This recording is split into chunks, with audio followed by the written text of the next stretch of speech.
right, and we are live. Thank you all very much for joining us tonight, for tuning in for something new, something that I'm hoping may become a recurring thing on my channel. I don't know. We'll see how it goes, but yeah, thank you all very much for tuning in. So, without further ado, I will bring on my panel tonight, and we'll dive right in to the movies that made us. First up is a familiar face on my channel, but someone who's been absent for a little while. So I missed him a little bit. So I asked him to be a part of this.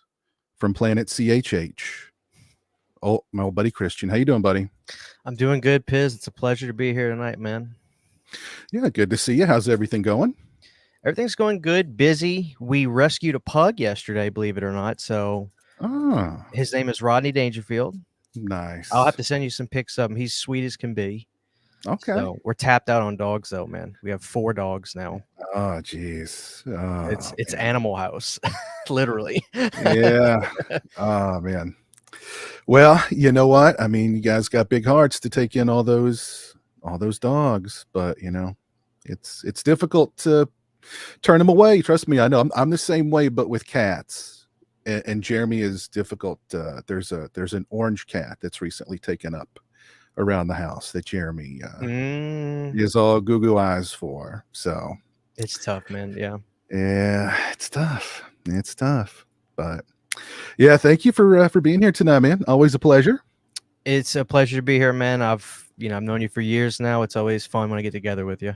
Yeah, right on, man.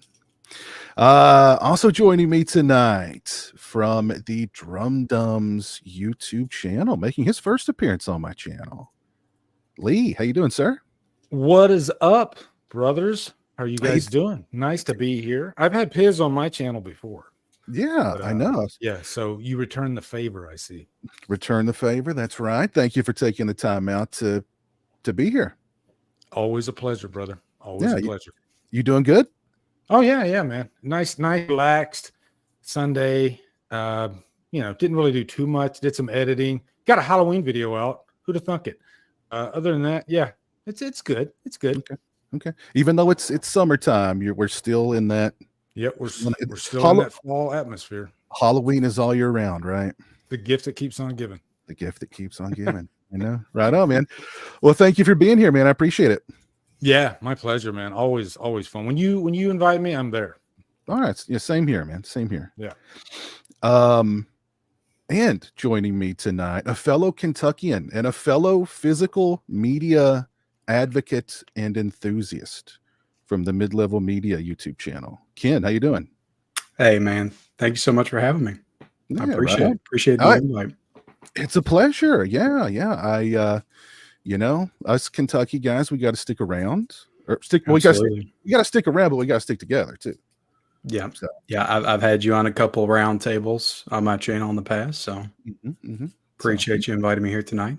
Talk about the movies that made me. Movies that made you. Yes. Got celluloid in your veins. So you both from Kentucky? Yeah. And where are you at, Christian? Texas? Louisiana. Close to Texas, but and I'm from Mississippi. Although I'm in Florida right now, but hey, look at that. Yeah. Southern boys. That's right. Yeah. Just some good old boys. Some good old boys. Never meaning no harm. That's right. We just love movies. I was telling you guys before the stream, I've got like 85 movies next to me right now to talk about. It was very difficult to pick the movies that made me. There's a lot. So. Well, why don't we go ahead and dive right in? Yeah, I mean, let's, we're all movie fans. Clearly, we all love movies, and we've taken our love of movies to the internet and have decided to share our love of movies with with the world. So that's something I wanted to bring you fellas on and talk about tonight. So Lee, tell us a couple of movies that made you. What are some of the movies that really sparked your love of movies? Well, I've been a movie buff my whole life, pretty much. I remember back in the day, even back in the 80s, when I was a kid, and we had, a VCR, and we had that that case that had the 3 shelves in it, and it was all just VHS blanks, and we would record off of HBO 40 movies per. And so I remember I had like Halloween 2, the TV back when that like first aired. But I think the thing, so I've always been a movie fan, but there was a certain point where I started really taking a notice at cinema and how movies were made. And I saw Goodfellas back, probably, it wasn't when it came out in the theater, it was a couple years later, but when I saw Goodfellas, it opened my mind up quite a bit. And I was like, wow, movies can do that. And don't get me wrong, there's so many great movies that I still talk about on my channel to this day from the 80s that I grew up with that I love. But when I saw Goodfellas, I think it was just kind of like a rebirth, and seeing, what filmmakers like Scorsese could do, how, exploring gangsters from the ground up, which is what that movie did. And, we all like The Godfather and stuff like that, but I'd never seen it under this type of lens, seeing, just pretty much your journeyman gangsters. And I think that's more relatable to people like me, that I've always been that, a gangster, not a gangster, but I come from a construction background, right?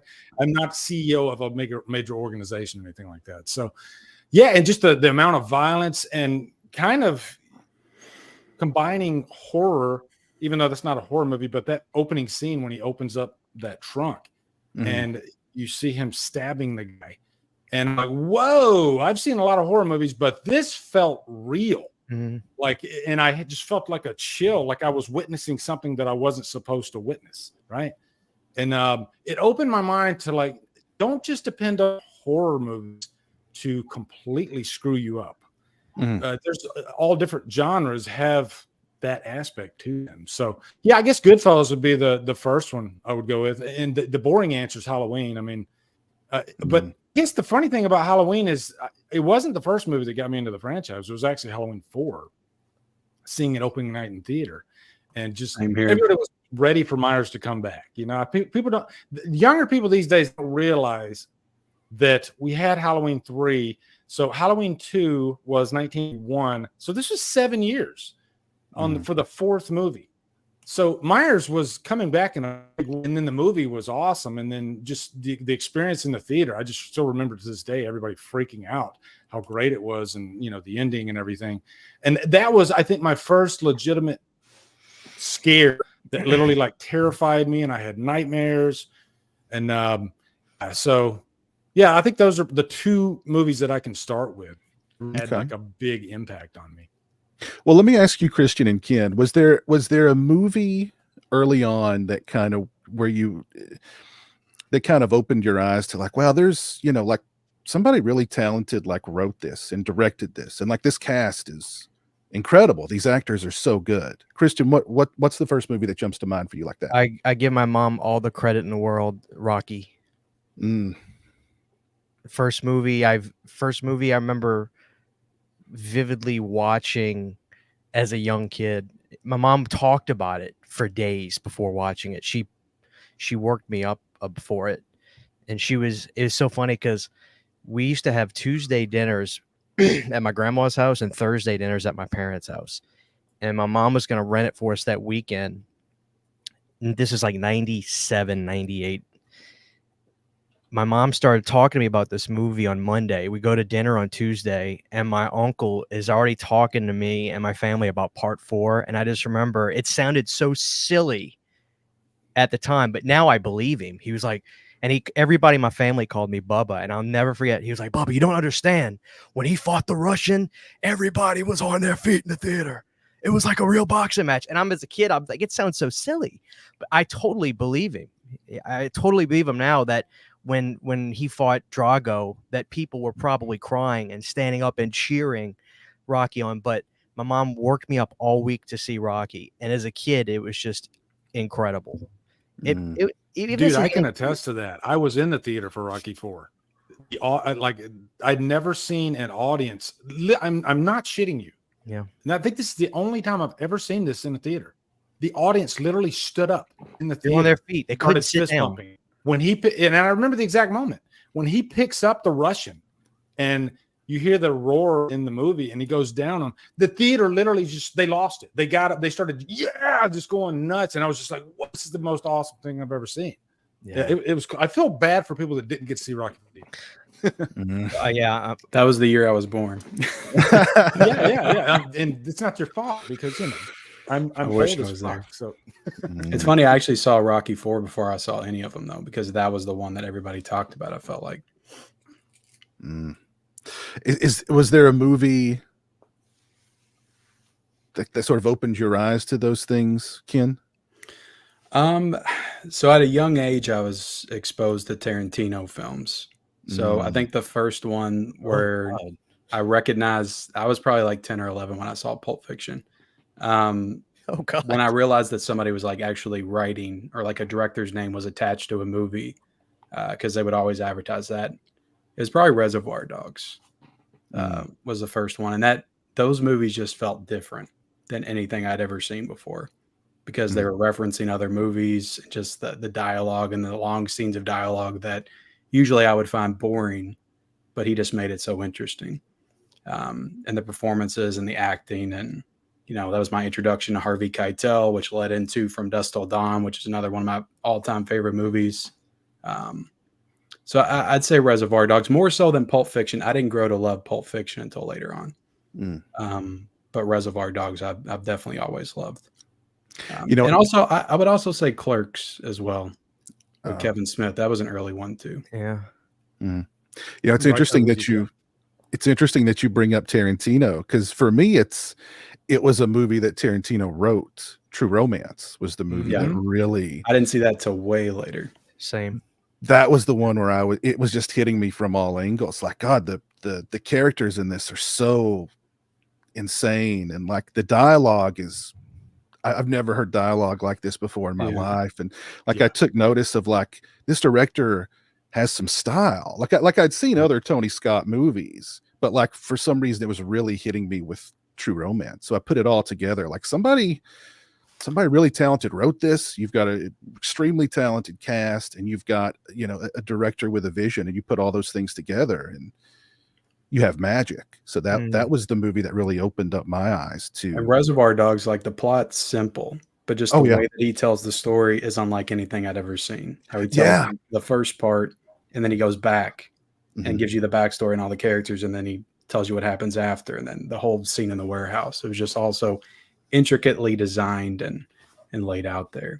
But I love that movie. My introduction to Steve Buscemi and just all those actors who I've loved in all kinds of other movies since. Yeah. Oh yeah. Yeah. Reservoir Dogs is definitely. Tarantino is undeniable. Oh yeah. Because of his scripts are so good. And I think he's one of those directors that was kind of a word of mouth director when he started out, because he didn't have a name yet. But I remember True Romance was not a hit in the theaters at all. And I remember when it came to seeing the trailers for it and everything when it came, but it wasn't a hit at all. And then it came out on VHS. And I remember this is when I first got married, and my wife and I, we had no money. So we would just go to the dollar rental almost daily. That was our club movies, and that was our entertainment. And I remember we'd look at the new releases, and we saw True Romance, and we was like, what is this? And we're fans of Christian Slater and Patricia Arquette. And so, but we knew nothing about the movie really, outside of knowing that it came out in the theater, and we rented it. And immediately we were just like, "What? I've seen something I've never seen before." Yeah, and it was the of Tony Scott's direction, of course, perfect. But it was also that writing, the Sicilian scene. Oh, God, still to this day, one of my all-time favorite scenes. And you'll never see we will rarely ever see writing like that. Still to this day. Yeah. I mean, that's two great actors, great dialogue, and just turn them loose, and magic can happen. Yeah, that scene is so incredible. It's amazing. And that scene kind of reminds me of the scene in Reservoir Dogs where Michael Madsen cuts off the guy's ear, then he's dancing around with it and like, hello, hello, Mhm. like, Oh, yeah, like there's just I don't know, Tarantino just had that thing about him. I remember in an interview when he sold the script to True Romance, like I think it might have been Tony Scott told him, like, this is so different. People are either going to get it and you're going to be a big deal, or it's going to totally go over their heads and this is it for you. Mhm. And when True Romance didn't do well at the box office, he was like, well, I guess that's it. And then, Little did he know that there's light on home video. Yeah. Yeah. But even So- Tarantino, his ending in his script was different than the ending in the movie. But he Mhm. said, he prefers Tony Scott's ending. Yeah. Just because of his movie and his direction. The way Tarantino might have directed it would probably be a completely different movie. Yeah. So- I would totally would have been. Yeah. Yeah. Yeah. And he sold that script before Reservoir Dogs came out, right? Mm-hmm. Because Reservoir Dogs is the year before True Romance, I I hate think to, when they were actually released. I think he might have sold So- Natural Born Killers also before. Yeah. Yeah. So I hate to But say that. I hate to say this because this may be sacrilege, maybe not. To me, the best thing that has Tarantino's name attached to it in any capacity, in my opinion, is True Romance. I would not. Hoping you weren't going to say Natural Born Killers. No, I love, Me too. no. Yeah. True Romance. The Dennis Hopper and Christopher Yeah. Walken scene is like That the scene's biggest so good, oh but it almost shit does a moment. disservice to the rest of the movie because, Yeah. like, no scene matches that, and it happens. you pretty can't early top on, it. if I remember. But Yeah, dude, does, yeah. do you want to talk about standing up like Rocky IV? When I was watching it for the first time, I stood up. I was like, "Oh, this is like the Yeah. Clash of the Titans right here." Like Yeah. these I are didn't- two I didn't watch it till explosive the- personalities. The Arrow 4K came out. Yeah, Yeah. That was my first time watching it. And it's one of my all-time favorite Gary Oldman performances is Drexel. Like that guy can do he can play anything. Oh my God. Yeah. Drexel. I literally had my wife make me a t-shirt with Drexel on the front of it. Like you can order a t-shirt and have whatever you want put on the front of it. Yeah. And she knows I love True Romance and I love Drexel. Like Drexel's just one of the greatest characters I've ever seen put to screen. And so I got a t-shirt with a Drexel on it and it says, I know I'm me. Well, Ken, I know you've got a big stack of movies there that you want to I didn't understand the assignment. Apparently, just so we were slipcases. just speaking off. The No. Listen, yeah, I got VHS cases too. Oh, damn. Okay, let's go deep to a VHS. Pull Okay. us out I'm of going to show you VHS. something that's going to blow your mind. Okay, do it. So I have Independence Day. Holy- This was a huge movie for me, but I still Amazing. got the card on the inside, the lenticular What? Wow. that blows That's up cool. the White House. I didn't realize it was right inside still till I grabbed it.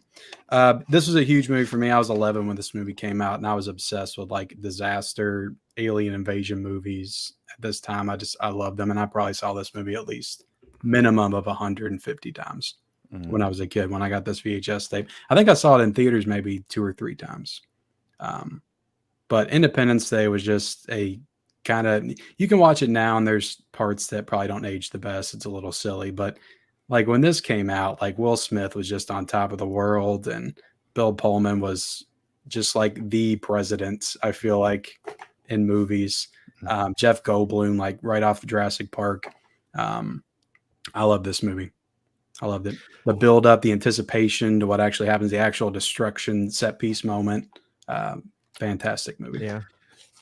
I talk a lot about event movies on like live streams and stuff, and like that there's not been a lot of what I would consider to be event movies, like movies you have to go see at the theater. Like you just there you can't wait. You got to go see it. And Independence Day was one of those movies when it came out, and like it was, whether you liked sci-fi, whether you liked Will Smith, you had to go see it. Yeah. And it was one of those crowd pleasing movies. The trailer was incredible. Yeah. And like that Bill White Pullman House blowing up. Yeah. In that Bill Pullman speech at the end of it, where he's like, it's our yeah. Independence Day. Like, that's one of those, like, you're not going to get up. It's not a Rocky IV, get out of your seat and cheer, but like, I mean, it's going to pump you up a little bit, but yeah.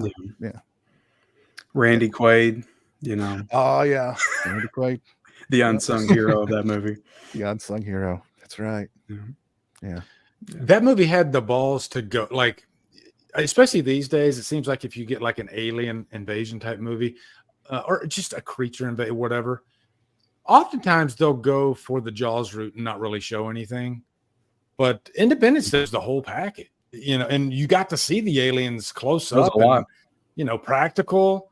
Mhm. And I was, like, you could pick apart, especially since it's a little dated and everything. You could pick apart certain things about Independence Day, but you got to at least give it that it was a full meal of a movie. Oh yeah. Oh And God, feel yeah. like you were still craving something by the end of it. Yeah, that's a very good analogy. Yeah, you Yeah. walked out of that theater full. Full. Do you remember being disappointed With when gravy you saw on the your mouth. aliens? Exactly. Yeah.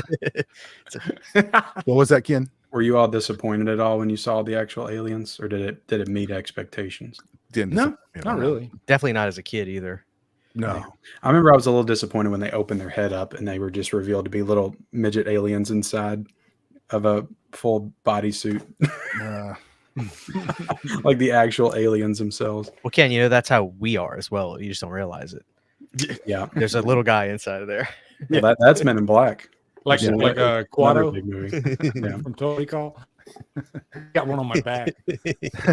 Now you bring up Total Recall. That's another big one for me. Nice segue. I remember my uncle. I was probably like 8 or something, but he would always go around and just scream out 2 weeks for like no reason. And I had no idea what the context was. And then he actually set me down and we watched the movie. And that's another very memorable experience because of the 3 boobage action as well. But I remember like that movie just blew my mind. I had no idea what the hell was going on. It was a very early, I feel like that was a very, I probably saw that after T2, but it might have been my second Arnold movie at that time. In my head, I always link Total Recall and RoboCop together. Sure. 'Cause I think I must have seen them like back to back. Yeah. And talk about movies that blew my mind as a kid.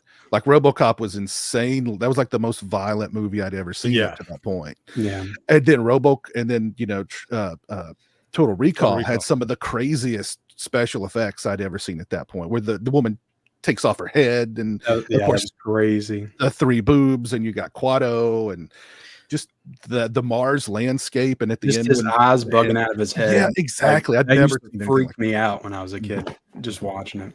Am I And losing Paul my mind, or was Verhoeven that? directing both Yeah, I of was them. gonna say, didn't he Paul direct Verhoeven. both of them? he did. Yeah, Paul Verhoeven's one of my favorite directors. When I think of like excess, I think of Paul Verhoeven. Sure. Because Mhm. most directors, you're like, no, they're not going to go there. But if you're watching Paul Verhoeven, you're like, well, he's going to go there, and he's probably going to go even further than I'm. Right. That's Yeah. what I love about him. Oh, And, man. and Paul Verhoeven also, like, his movies were extreme, but he had social commentary in them before the days of like pounding you over the head. with I don't social think people give enough credit to RoboCop for just how No. social No, the film definitely is. not. Yeah. It's like I was talking earlier about Goodfellas. Having horrific aspects in a movie is not horror. And I think Paul Verhoeven might be one of the best examples of that, because most of his movies have at least some type of horrific element to them. And RoboCop, the board meeting when they're trying out the big prototype, and he freaking just blows the guy out the window. And I'm, whoa, holy shit. I'm going back because my son he's getting ready to turn 14, but I'm trying to watch all these movies with him. I'm like, these are the building blocks that you need. And we watched RoboCop recently. And Hell when he yeah. got to that part and it like blew him apart, he was just like, his eyes were bugging out of his head. So it's cool to go. We just watched Predator the other night for the first time. Yeah. Which is awesome. And you mentioned Predator. That was a huge one from my childhood. I think those 3 movies really were the ones that got me, that like opened my eyes to sci-fi and creature design and that sort of thing. That was really something we don't get a lot. I mean, we mentioned practical earlier, like just nothing's practical anymore. No. And you look at all that from those 3 films, all practical. Some like not digital effects, but like rotoscoping and models and stuff like that. But even that stuff looks better, I think, than It's like every time I digital. watch one of those movies like RoboCop or Predator, it completely ruins me on anything new. Yeah. Mhm. And the amount of artistry and skill that went into like those models and into creating like that when you watch Predator today, that what Stan Winston did with the Predator just looks, I mean, that's art. You Yeah. don't get that on somebody on a computer doing it. Nope. You know, it's just not the same. So Yeah, I think directors don't really, or not directors, maybe it's the studios. They don't really take the chances that they took in the 80s. And a lot of those directors from the 80s, they're older now, so they don't make movies as much.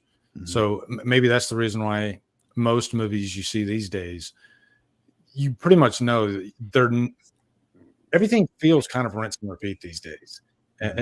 Not just the story, but all the way down to like the effects. Everybody depends way too much on CGI now, and the effects that you've seen it in 5 other movies before that. So I don't know. I think we're in troubled times movie wise. I do think though horror, if I can transition into that a little bit, horror for me is the one genre where I do think there's a chance that I could see stuff that doesn't look like studio meddling. As much as I might not have jived with Innovative Nature, I was like, I'm not gonna see this, on like most other movies, especially non-horror movies. Most non-horror movies these days, they all just kind of blend into each other for me. And I'm sure there's exceptions, but I think I'm more than likely to see that in horror than any other genre these days. Whereas back in the 80s and 90s, you could see crazy, wild stuff from all genres. Mm-hmm. Well, and I do want to keep on that train there, Lee, but I want to bounce back to make one final point. They made a RoboCop remake and they made a Total Recall remake. Does anybody remember anything about those? I remember the original RoboCop remake. I have seen Total Recall remake though. Yeah, they're completely forgettable. We're still talking about the originals. Those remakes, nothing. Yeah. Forget about them. Yeah, but yeah, horror is the genre where I think you can innovate. It takes some time for that to happen because people get stuck in the trends and then they burn them out, and then somebody comes along and reinvents a little bit, and then we burn that out.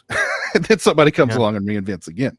So but I think definitely there's a lot more room for innovation in horror. And you mentioned In a Violent Nature, and clearly, I mean, it was very much inspired by Friday the 13th, which is a big movie for me, and I know also for Christian.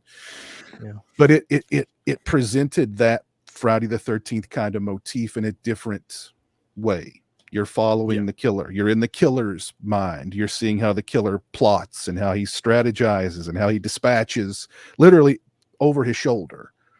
And I like that. I like that. So, and Christian, go ahead. Give us another movie or two that really were impactful on you as a young man. Sure. To stick with something from when I was a kid, one of the most incredible movies to me. I mean, I had never seen a movie really till this day that captures my imagination was Jim Carrey's The Mask. As a kid, I had never seen anything that put a smile on my face more than that. And even when I watched it as an adult, there you go. And that's my favorite. I totally understand why people say, oh, his best movie is either Ace Ventura or Dumb and Dumber. They're all right answers. To me, The Mask, to me, and it was so cool to learn. I learned this after the fact, but I was like, oh, the Dream Warriors guy or the Blob guy directed that. That actually makes sense now. Yeah. When I was a kid, I used to get such a kick because I don't know that movies could ever do this ever again. In The Mask, when he's running from the cops, and there's a scene where he hops over the fence. He turns around, it's a wall of police. And within 30 seconds, he turns the entire scene into a mariachi party. And the cops pull the shaker. It's like, it's so outlandish, but it's so hysterical. And I love that movie so much. It captured my imagination. And 1994 Cameron Diaz, I can't think of a hotter woman than that right there. She was my first crush. That movie was everything to me. And it was kind of like scary for a kid, especially when the bad guy got the mask on. Oh, yeah. Because he was kind of freaky looking. Yeah. So The Mask was everything to me as a kid. I love that movie till this day. We all wear masks. I want that to get a 4K horribly bad. Like, Dude, it would look imagine that. amazing. It would look freaking Yeah. amazing. Imagine I don't that. care what people say about comedies don't need 4K. Well, how is that not on 4K already?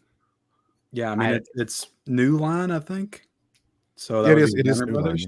Line. Yeah. yeah. Yeah, I mean somebody should put that out. Vinegar Yeah. Syndrome, Arrow Video. I feel like that'd be a nice Arrow Video box set. Oh yeah. You know, I think he started doing The Mask before Ace Ventura came out. Yeah, this all those massive movies hit. came out the same year. It's crazy. Yeah. Dumb and Dumber, The Mask, and Ace Ventura. Yeah, he had 3 Wow. movies in a row make $100 million. Mm-hmm.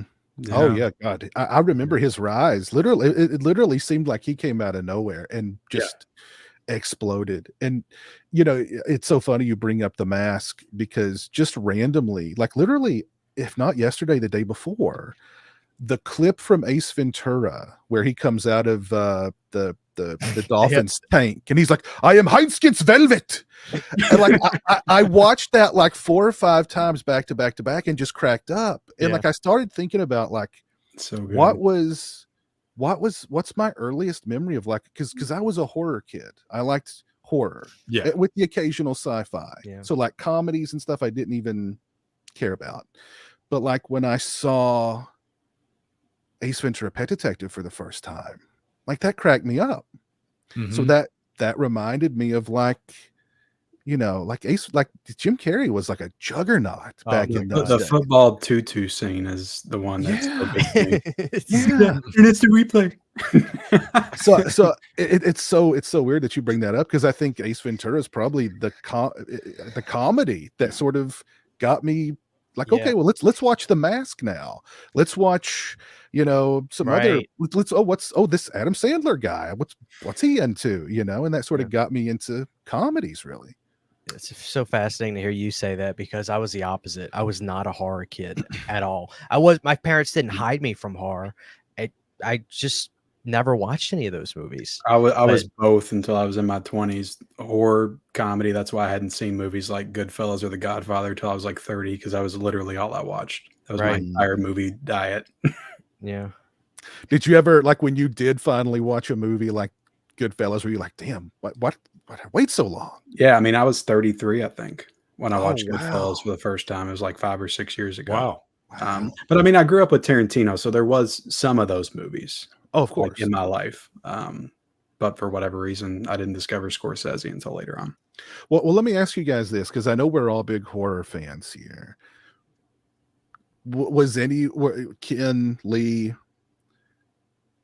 Christian, did your parents try to shield you at all from horror, or were they just like, No. it's just a movie, just watch it? No. What about you, Lee?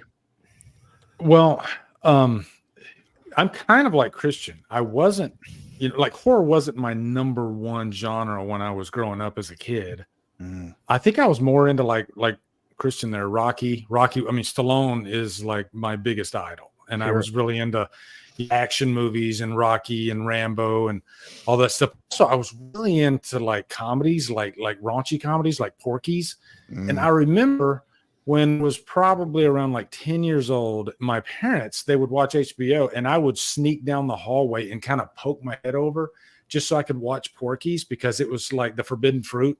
And if my parents caught me watching Porky's, they'd be like, get back to your room. It was almost like watching porno, I guess. I don't know, but yeah, I was more into like, I mean, I liked some horror, but I was too young to like, my parents wouldn't, because I come from like, my dad was a preacher and my parents wouldn't let me watch rated R movies for a long time, up until probably until I was maybe like 14, 15, something like that. And I'm sure I saw the occasional, I would sneak one, but so I didn't get to watch a lot of like really heavy hardcore horror movies. And so I think that's one reason why I became such a horror fan when I reached my like 20s, because then I was free and I could watch whatever I wanted. And when I first started watching horror, I was just like, whoa, this is like some of those practical effects that you see. And when I saw Dream Warriors for the first time in the theater, and I think Dream Warriors might have been the movie that like really popped my horror cherry. And I was just like, okay, now I'm hooked. Right. I want this. That scene where Nancy's coming in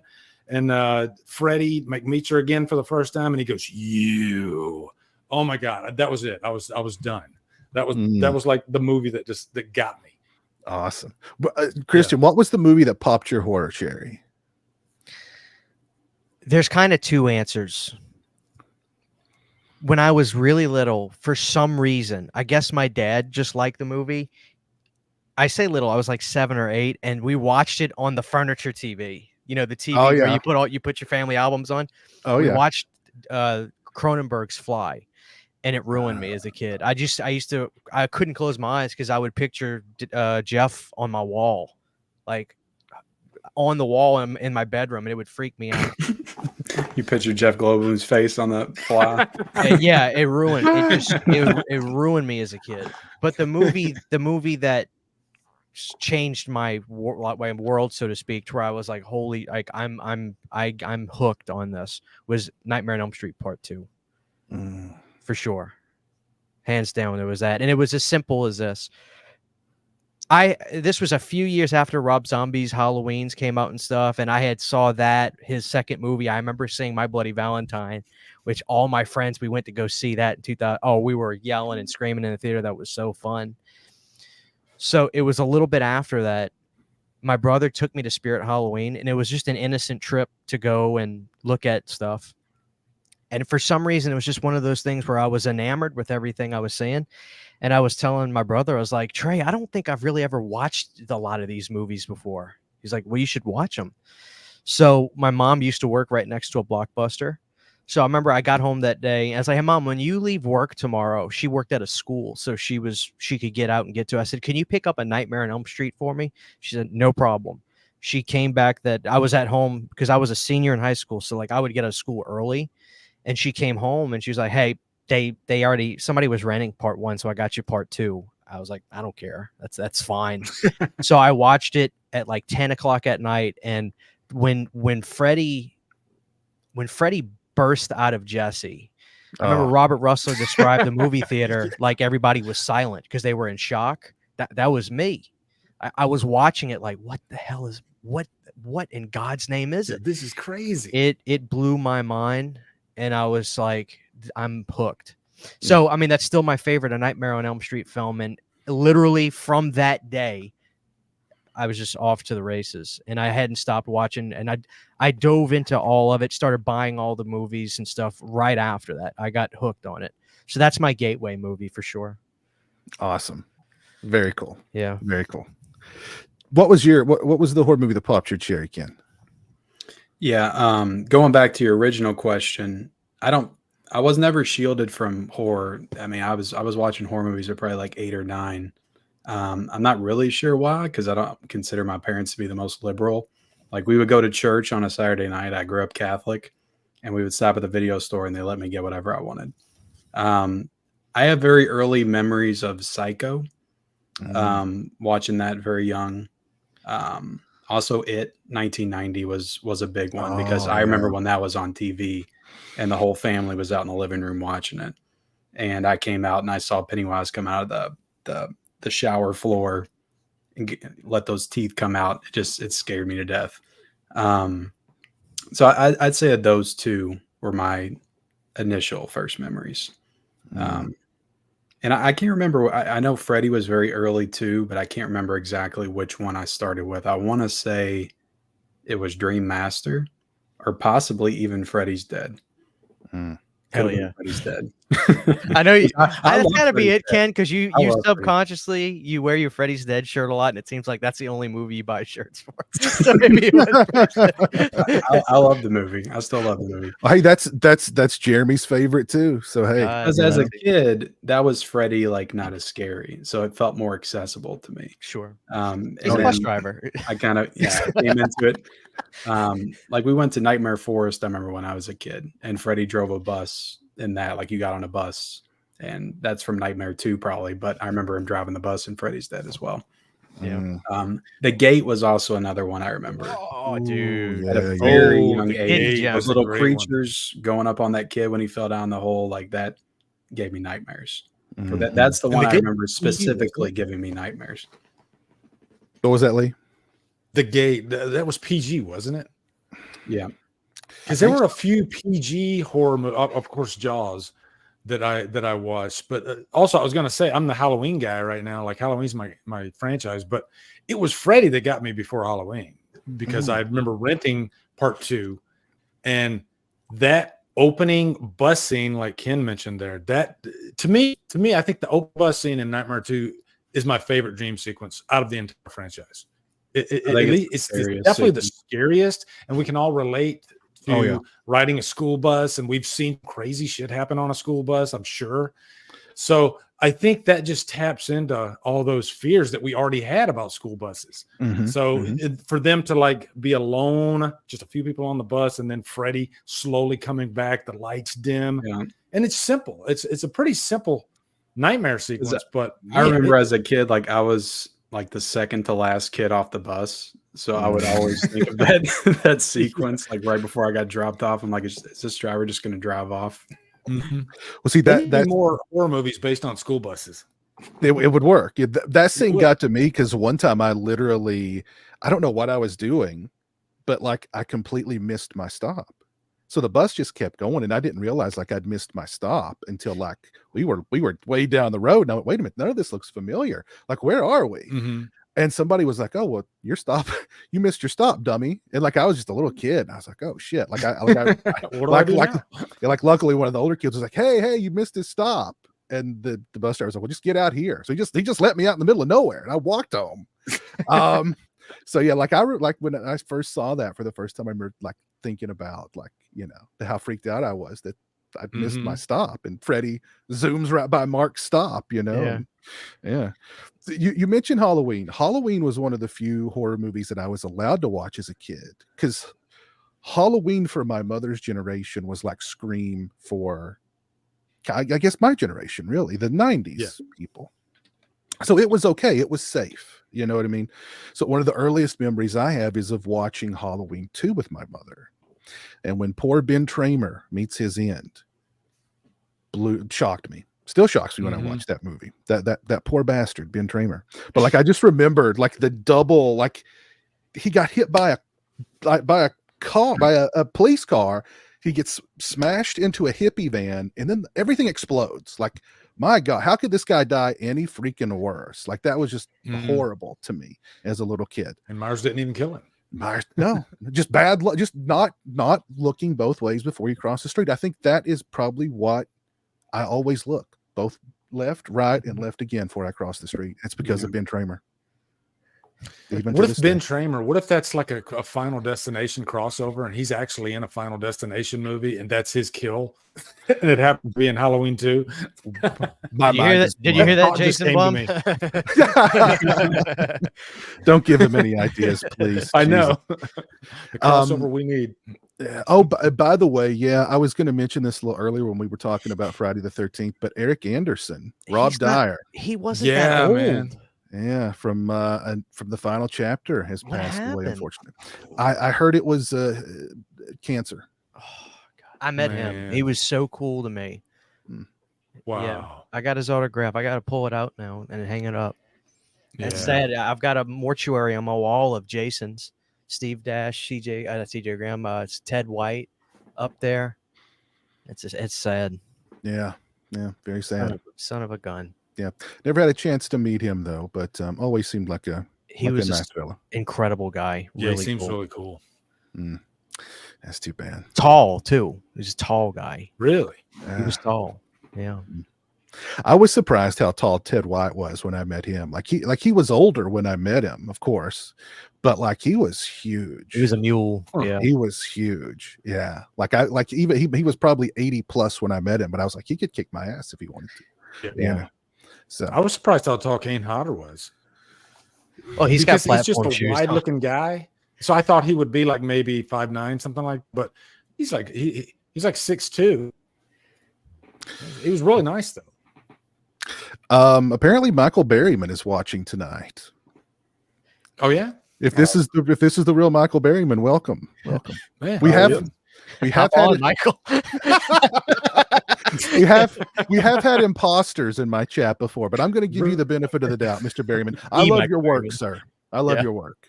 Yeah. There's no numbers after his name. It has to be legit. There's no imposters on YouTube. Good point, Ken. It's not Michael Berryman XXX 69. So yeah, Yeah, it might right. be real. So Ken, why don't you pull from one of your stack another movie that made you? I've got a big one right here. Ooh. This is going to resonate with everybody. Forrest Gump, Oh, Sure. yeah. Yeah. 1994. Yeah, this was a huge movie when it came out. Like, I remember this as a kid. Like, it was everywhere. It was a cultural phenomenon. And I feel like there was a movement. I don't know, not really a movement, but a few years ago where people were like, Forrest Gump didn't deserve Best Picture. Like, it should have been Pulp Fiction or Shawshank Redemption. And I think that's crap. I think it absolutely deserved Best Picture. This movie took over the world. And it was one of the biggest movies I remember seeing as a kid. And it's endlessly quotable, characters you remember. Tom Hanks is so endearing in the role. And yeah, just a great movie. Great soundtrack too. Maybe the best movie soundtrack. Oh yeah, that was a double CD, that soundtrack when it came Yeah, I out. remember having it. Oh yeah. Who was supposed to play Forrest Gump? Wasn't that Chevy? That would have been a way different movie. That'd be wild. It would have been a way different movie.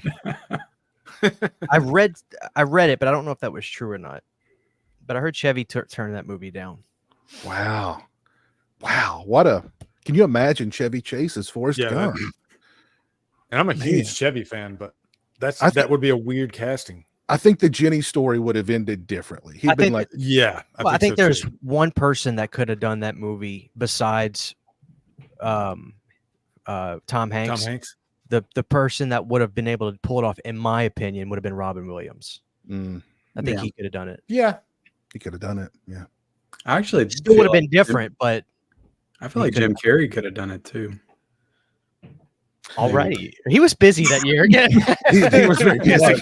It would have been like Truman Show, Man on the Moon era. Jim, he wouldn't have been ready in '94. Nah, he was. 94 was a good year.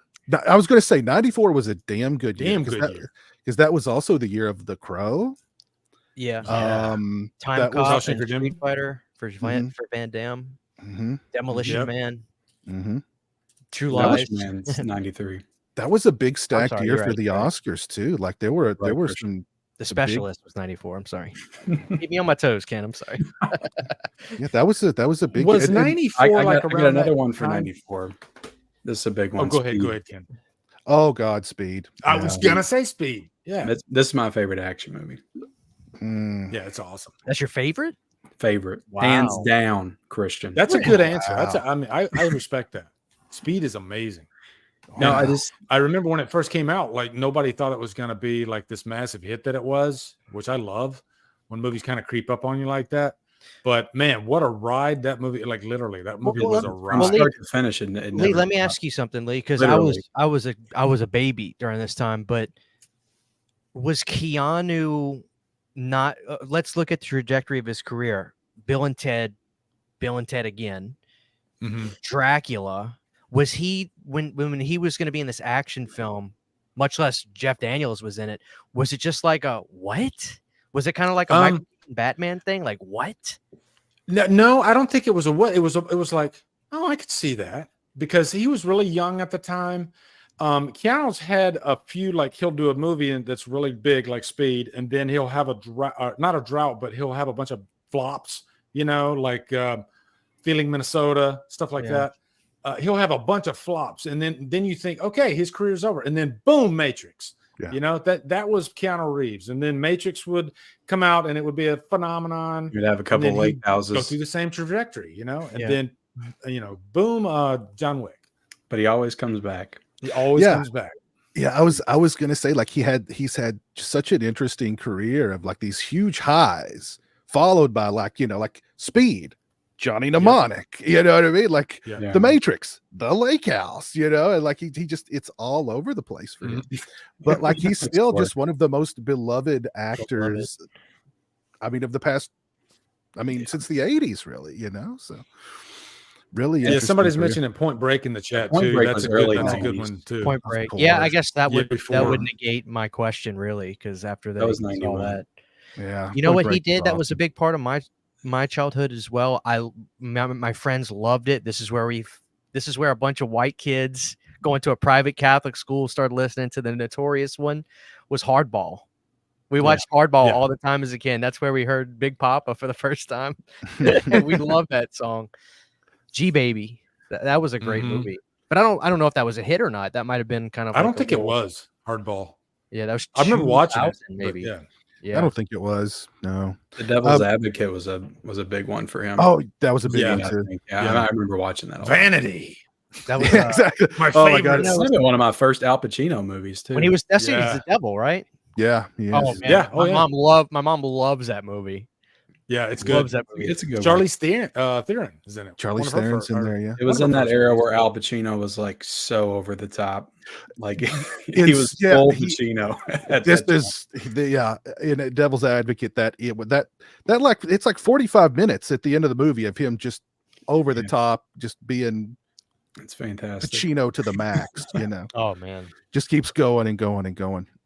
But we can't gloss over Forrest Gump because that was an enormous that really was a culture phenomenon when it came out. Like Just I the way remember it told the story, it's a fictional character going through all the real life events in American history. It's just one of those like classic American films. Oh yeah. And it had one of the greatest villains in American cinema, Jenny. Yeah. Thank you. I was gonna say it if you didn't say it. Dear Yeah. God, make me a bird. My so I God, can she fly. screwed him over left and right. Jesus. Made him stronger though. He It wouldn't did. have been Yeah, the definitely. ping did. pong Turned champion him that he into the man was. he was. Exactly. Yeah. But a great movie. Great freaking movie. Absolutely. Lee, what's another movie that made you the man that you are today? Let me see if I can I don't know. well, you know what? I'll say this. When you jump into like a completely different subgenre, I think Tenebrae was I'd never even ventured into Italian horror. And before that, I thought, okay, I've pretty much covered all the genre ground that I can possibly cover. And there's all these genres that we see, like I'll say like anime. Like people love anime. My son loves anime. I've never really had the desire to jump into anime. No. And I'm sure if I did, maybe I would enjoy it. But that was kind of my mindset with Italian horror. And then one of my dear late friends, Dylan, he was an Italian horror nut, just loved. And he would constantly tell me, just begging me, you got to check out Tenebrae. Tenebrae was his favorite movie. And I finally checked out Tenebrae, and man, that just opened the floodgates for me. And I had to find more Italian horror. And now I have an entire playlist on my channel of Italian horror reviews. And I've probably reviewed, I don't know, maybe like 20 of them. And if you had asked me before I did Tenebrae, Lee, one day you're going to review 20 Italian horror movies, I'd be like, you're crazy. But yeah, man, and I still see people to this day, they'll I'm sure you guys see this too in your comments, and people will say, I just watched my first Italian horror movie because of your review. And I think that's it ain't the view, it ain't the subscribe, it's that is the ultimate great thing about YouTube for me, is turning people on to something that they never even thought about watching. And so, and I have to thank my late friend Dylan for turning me on to Tenebrae, and I'm in love with that movie now. So yeah, I guess Tenebrae is my answer. I mean, that is definitely one of the high points of being a YouTuber, is when you hear that feedback from like, hey, you turned me on to this, you turned me on to that. Now it's like one of my favorite movies, or I loved it. That's big time. You feel like your job's done. Exactly. Yeah. Yeah. But I did a stream with Christian recently on his channel where we were talking about physical media and whatnot. And we were talking about the Arrow Video days. And Arrow Video doesn't get it still, I don't think, gets the credit that it deserves for introducing horror fans of the West to movies like Tenebrae and all of the Dario Argento stuff and the Lucio Fulci stuff and the Mario Bava stuff and on and on and on and on. And it wasn't Tenebrae for me that opened my eyes to Italian horror, to giallo. It was Suspiria. Yeah. And that was thanks to Arrow Video. And that was such an eye-opening event. Like, I'd never seen horror like that before. Theatrical horror that was just it was beautiful to look at, but it was just, ghastly to watch, Yeah. And then, we Tenebrae, like that scene where the woman gets her arm chopped off and she Yeah. like that's the spray of blood against the wall. It's like art, Right. You know what I mean? Yeah, there's limits. Yeah. And it's like I'd never seen anything like that before. So, still, I mean, but my hats are always off to Arrow Video because of that. But that was a huge eye-opening thing for me that introduced me to not just, I think it was very stuck on American and like Italian horror, or American and, Canadian horror, but that broadened my horizons. So big time. Yeah. Yeah, I love Suspiria. Yeah. And the remake is completely different. But I like the remake, but man, that original is Remake's still to this great. day one of the most unique freaking movies ever created in my mind. Mhm. Well, it's insane too how good that movie looks compared to a lot of the stuff that came out in '77. Like, I don't know Yeah. what the hell Dario used to film that movie, but it looks on high definition. That's like maybe the best 4K. Yeah, on high definition, for some reason, it looks 10 times better than anything else from that year. It blows my mind. I think he went to the future to get like equipment or something, because it's just. Well, I read that is the last movie to be filmed on Technicolor, and I think that's why the colors pop so vibrant. Well, I And tell you, Technicolor. I think you used Technicolor for like Wizard of Oz, and they were using it for decades after. But I think I read somewhere that Suspiria might be the last movie ever filmed in Technicolor. So. Mhm. Yeah, a lot of those classic films from the 50s and 60s in Technicolor look beautiful. yeah, I Yeah. bet. Okay. Beautiful. Christian, do you remember your entree into Italian horror? Absolutely. It was from watching your channel, which, if we get into the YouTube stuff, obviously you were my biggest influence to get into YouTube, and you had talked about Lucio Fulci's Zombie, and that movie to me is probably one of the greatest zombie films ever created to this day. And I don't think you'll ever have a movie be as shocking, and because once you have a zombie fight a shark, like what's the only thing to do after that is put a zombie on the moon and fight a I'll be honest, dinosaur. I've never been a huge zombie movie fan until I saw that movie. That kind of opened my eyes to it. I'm convinced that nobody is a zombie movie fan until you find the right one. Then you can look at them from a different angle and start to appreciate it more. Zombie to me is probably that's the greatest Italian horror film. Point blank period is Zombie. I wouldn't argue with you. Yeah. Yeah. And if that was your introduction to Italian horror, like, wow, what an introduction, Blew me away. And the music too, like that Italian score stuff. It's this weird, cheap synthesizer, I love it. It's so creepy to me. That's what hell sounds like, is cheap synthesizers. But the zombie score, oh man, everything about that. Fulci to me is that's one of my favorite images from a movie, is them walking on the Brooklyn Bridge. Incredible. Oh yeah, it's incredible. Yeah, that was my foray. Sydney, I always give her credit. When I started dating Sydney, she randomly had seen deep cut movies. To the general audience, they're deep cut movies before me. It's funny, she grew up watching Texas Chainsaw Next Generation because they had Showtime when she was a kid, and that came on TV a lot. That's exactly why that was my first Texas Chainsaw Massacre. So movie. she bought when we started dating in 2011 or 12, and this was like a year or so into my dive into horror. She was like, "You're gonna watch Suspiria," and I was like, "Okay." And she bought me the Blue Underground DVD, which is long out of print. I see it right there. She got it for me. I still have it. I hated it. I was like, they're not even talking. Like, that's somebody else. Like, they're dubbing the voices. I wasn't ready, Piz.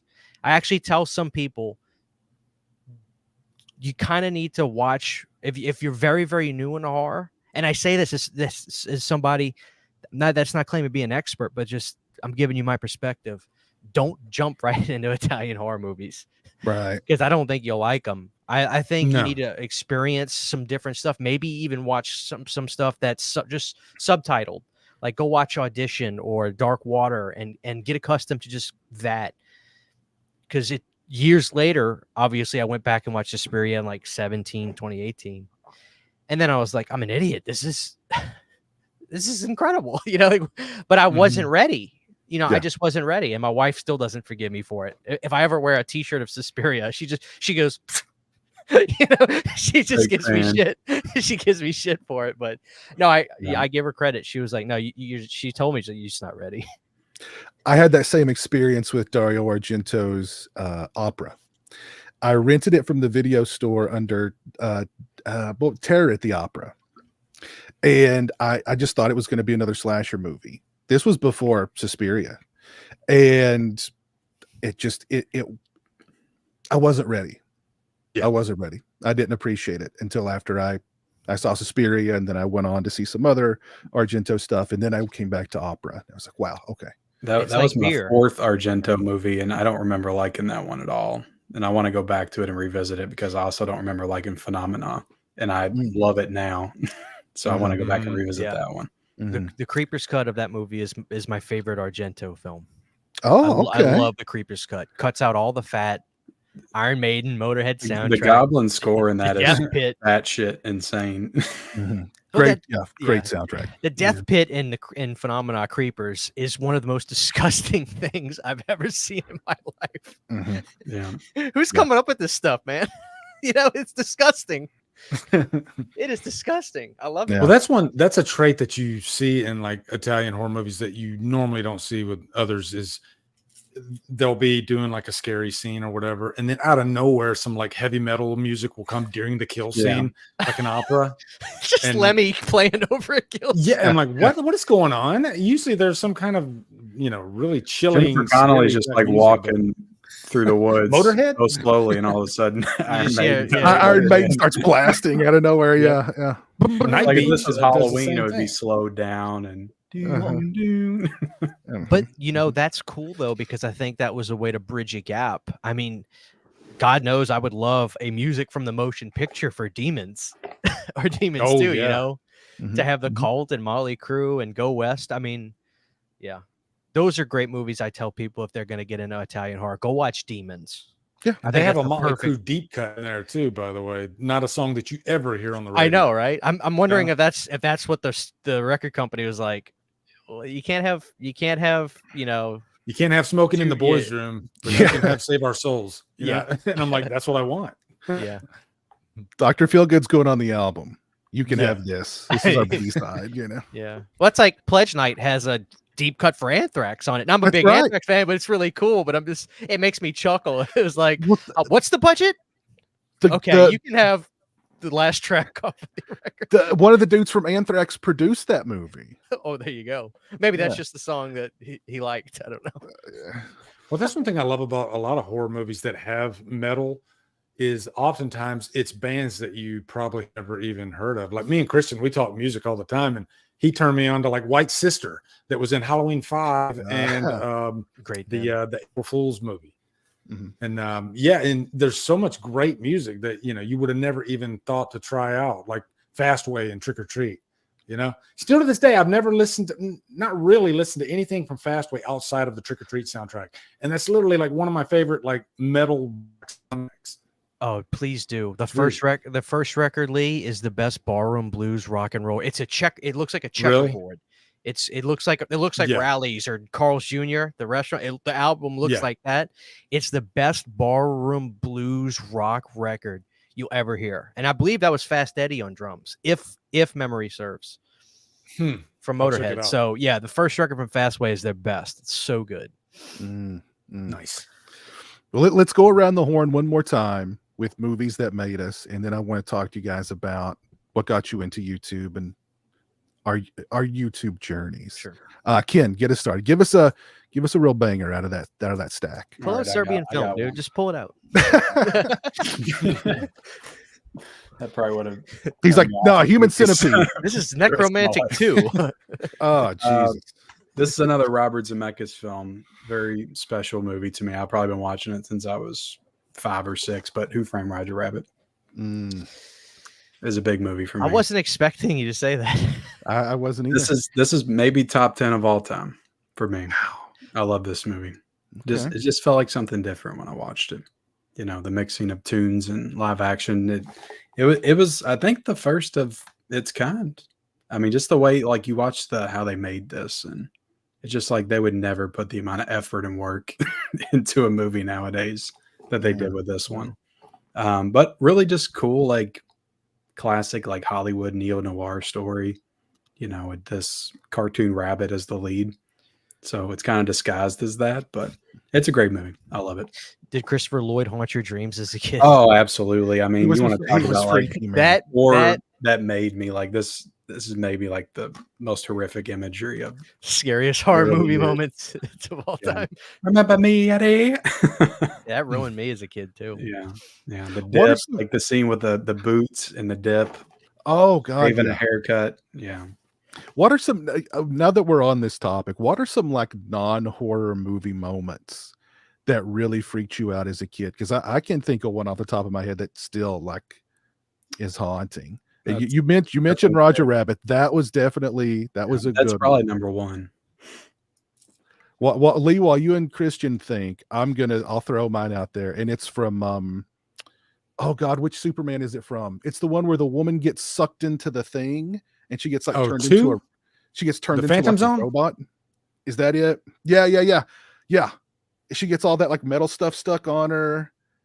Oh, dude. The first time I saw that as a kid scared the crap. Like I'm watching this Superman superhero movie, and then all of a sudden here's this just insane That looking might be Superman 3. I'm thinking because I thought you were talking about Phantom Zone where Zod and his clone got pulled in. No, it's 3. It's 3. It's 3.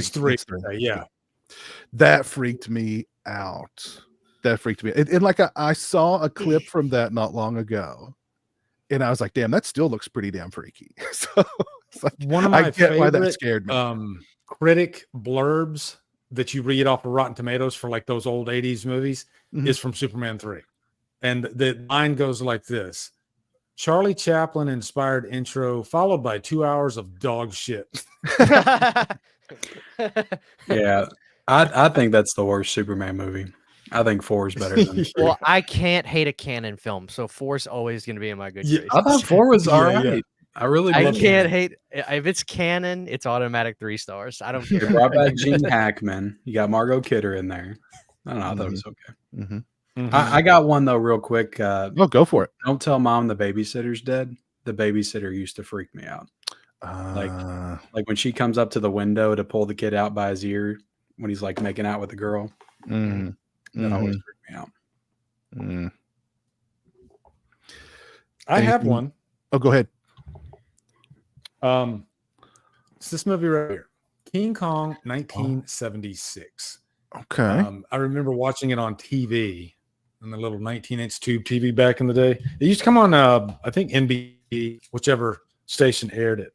And I guess that anticipation, because they don't show Kong for a long time in the movie, but that anticipation and the music, you know, John Barry's score, and you got Jessica Lange just waiting for him to come, and you see the trees rustling and everything, and then you see like the camera angle. And for me, as I think a 4-year-old kid at the time, I believed it. I felt like this was a freaking 50-foot ape coming towards her. And when you see him in his full, it literally scared the crap out of me. And I don't know if you'd think King Kong, it's not necessarily a horror movie, but him, not really horror wise, but at the very end of the movie, when he's on the Twin Towers, and oh my God, Jessica Lange is just freaking killing it with her performance and crying. And it just scarred me for life. So that's why this has always been my favorite King Kong movie. 76 Same. Bridges. You like, to me, there's a recipe in this movie that's not even touched in any of the other King Kong movies, and I've seen them all. I think a big part of it is John Barry's score, which really just brings forth that sadness of the whole movie, and Jessica Lange's performance and how she felt so bad for Kong. You know, even though she went through this whole movie scared to death of him, and at the end of the movie, I think she really sold it better than any of the other, what do you Fay Ray actresses or whatever. I'm not because her name's Dwan in the movie, and I don't even think it's Dwan in any of the other movies. So yeah, that's definitely my pick. King Kong 76. Cool. Yeah, that's my favorite Kong movie too.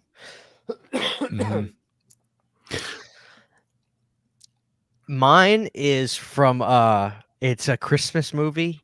It's the Bill Murray Scrooge.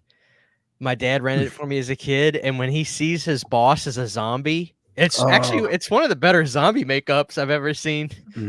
But like they don't hold back. Like he is decrepit and gross looking, and yeah, that freaked me as a kid because it comes out of nowhere in the movie too. That's a good one. I remember that because like he was a pretty decayed zombie. Like his chin bone was sticking out, and like doesn't a golf ball pop out of his head? Like there's a rat or something inside his head. Yeah, and his eyes are glossy white. I mean, he was freaky looking. So that got me as a kid. I was like, what the hell just happened? Well, I thought the ghost of Christmas Future, the Grim Reaper one was kind of TVs cool in his stomach. Yeah. That's a good one. Lee, give us or Christian, give us a movie that made you. I'd have to say, you know, as much as I've talked about it before, I have to say a movie that really made me. It's my favorite movie of all time is Return of the Living Dead. Everything about when I saw that movie, that was the zombie movie for me. That I was like, I saw that. And I never think about it being a zombie movie, but I saw that it opened my eyes to punk music and finding bands like 45 Grave, TSOL, Fast Young Iranians. Like it really opened my eyes to a completely new genre of music. And I had never seen because I know it sounds silly because it's just a cheap horror movie, but I had never seen a movie that made me fall in love with two characters meeting each other and talking like Return of the Living Dead did with James Cameron and Tom Matthews. Till this day, I kind of want to challenge anybody to give me a horror movie where you don't fall in love with two people as fast as that movie. It's incredible. The first 15 minutes of Return of the Living Dead is my favorite part of the movie. It's hysterical. You just fall in love with them. I had never seen a horror movie do that before. And that movie to me is literally perfect. I wouldn't change anything about it. And it's my favorite movie of all time. So that movie is me. And it shaped me. It just shaped me. It's my favorite movie. Well, they were so good that the producer wanted them back for the sequel. And literally they get the exact same characters, even though they had died in the first movie. Didn't care. Just bring them back. Yeah. So yeah, Tom Fox didn't really understand the movie business that well. No, he was a banker that just kind of got into the movie business. So yeah. Well, thank goodness he did, or we may not have had Return of the Living Dead. Yeah. It would have been interesting to see Toby's iteration of that, but you know what though? I don't want to live in a world without life force. So no. Yeah, everything's fine. It all works out. Yeah. And Return of the Living Dead, I don't think it gets, I mean, it gets lots of credit because it's an awesome zombie movie and it's very punk rock. But like that, up to that point, zombies were very carbon copy, the sluggish, shuffling, flesh eating, the Romero zombies. This was the first time you saw this was the first time in a zombie movie where I was like, holy crap, the zombies are like a threat. Like they don't just, you hit them in the head and they die. They run, they eat your freaking brains. Like, oh yeah, you don't have time to think and game plan. Exactly. No, because they're and like they were smart, like, bring more cops, like there was something going on there too. Like that was freaky to me. And the fact that like the way that movie ends, just nuke it. Just, like, wow. Yeah. What an ending, Right in my damn backyard. Exactly. Y'all two be gone. Gone. You're fine. We'll be all right. Yeah. I was up there today. Might get a tan, but we'll be all right. Yeah. It's my favorite zombie movie too. And I think there's a lesson there for me anyway, is zombie movies. I like them better when they're comedies, when there's some fun there, but there's still some horror. Yeah. And that's easily the zombie movie that I can throw in like any old time. And I probably watch it the most. I do watch it the most out of all of them. Funny enough, I still haven't seen 2, but I have seen 3 and reviewed it. And I love 3 to death. And maybe that's the thing, is it's one of those franchises where you don't necessarily have to watch them in order. or watch them at I all. saw 3 first. I but- remember watching that as a kid, but I didn't see the first one until 5 years ago, maybe. That's such a great show. I think 2 there's a misconception about 2 that Ken Wiederhorn just was like, just screw it, let's do the same movie again. I read this great book. It's called The Complete History of Return of the Living Dead. He had a script called Grave Robbers that Tom Fox really liked. And the script was about, you named it, 2 guys that are grave robbers. And, you know, it's like the forces at will are punishing these guys for, and they kind of do this in part 2. Not trying to spoil nothing for you, Lee, but like Tom Matthews and James Cameron, they're robbing jewelry off of the dead people to sell. Well, the forces at will make these zombies come back to life to kill that, like attack, right? Well, he liked that script, so then they intertwined the 2,4,5-trioxin into that movie. So Wiederhorn had this movie he was trying to get off the ground, and Fox liked it. So he goes, well, let's just shoehorn trioxin into this. So I don't know. I like Wiederhorn. I think he's a good director, and I think he did a movie with Nazi zombies called Shockwaves. That's great. Shockwave, So yeah, that's a great movie. I was gonna say Wiederhorn, I think, is underrated because I really like Return of the Living Dead Part 2. Me too. I like Shockwave, and I like When a Stranger Calls the Law. That's another good one. Oh yeah, You're talking about I know what you're talking about because Scream Factory kind of just snuck it out a few years ago on Blu-ray. Yeah, it's not When a Stranger Calls. It's shoot, what is that? Eyes of a Stranger. Eyes of a Stranger. Thank you. Yeah. Yes, yeah, I love that movie. It was a good movie. Yeah. So Wiederhorn's good. He's good in my book.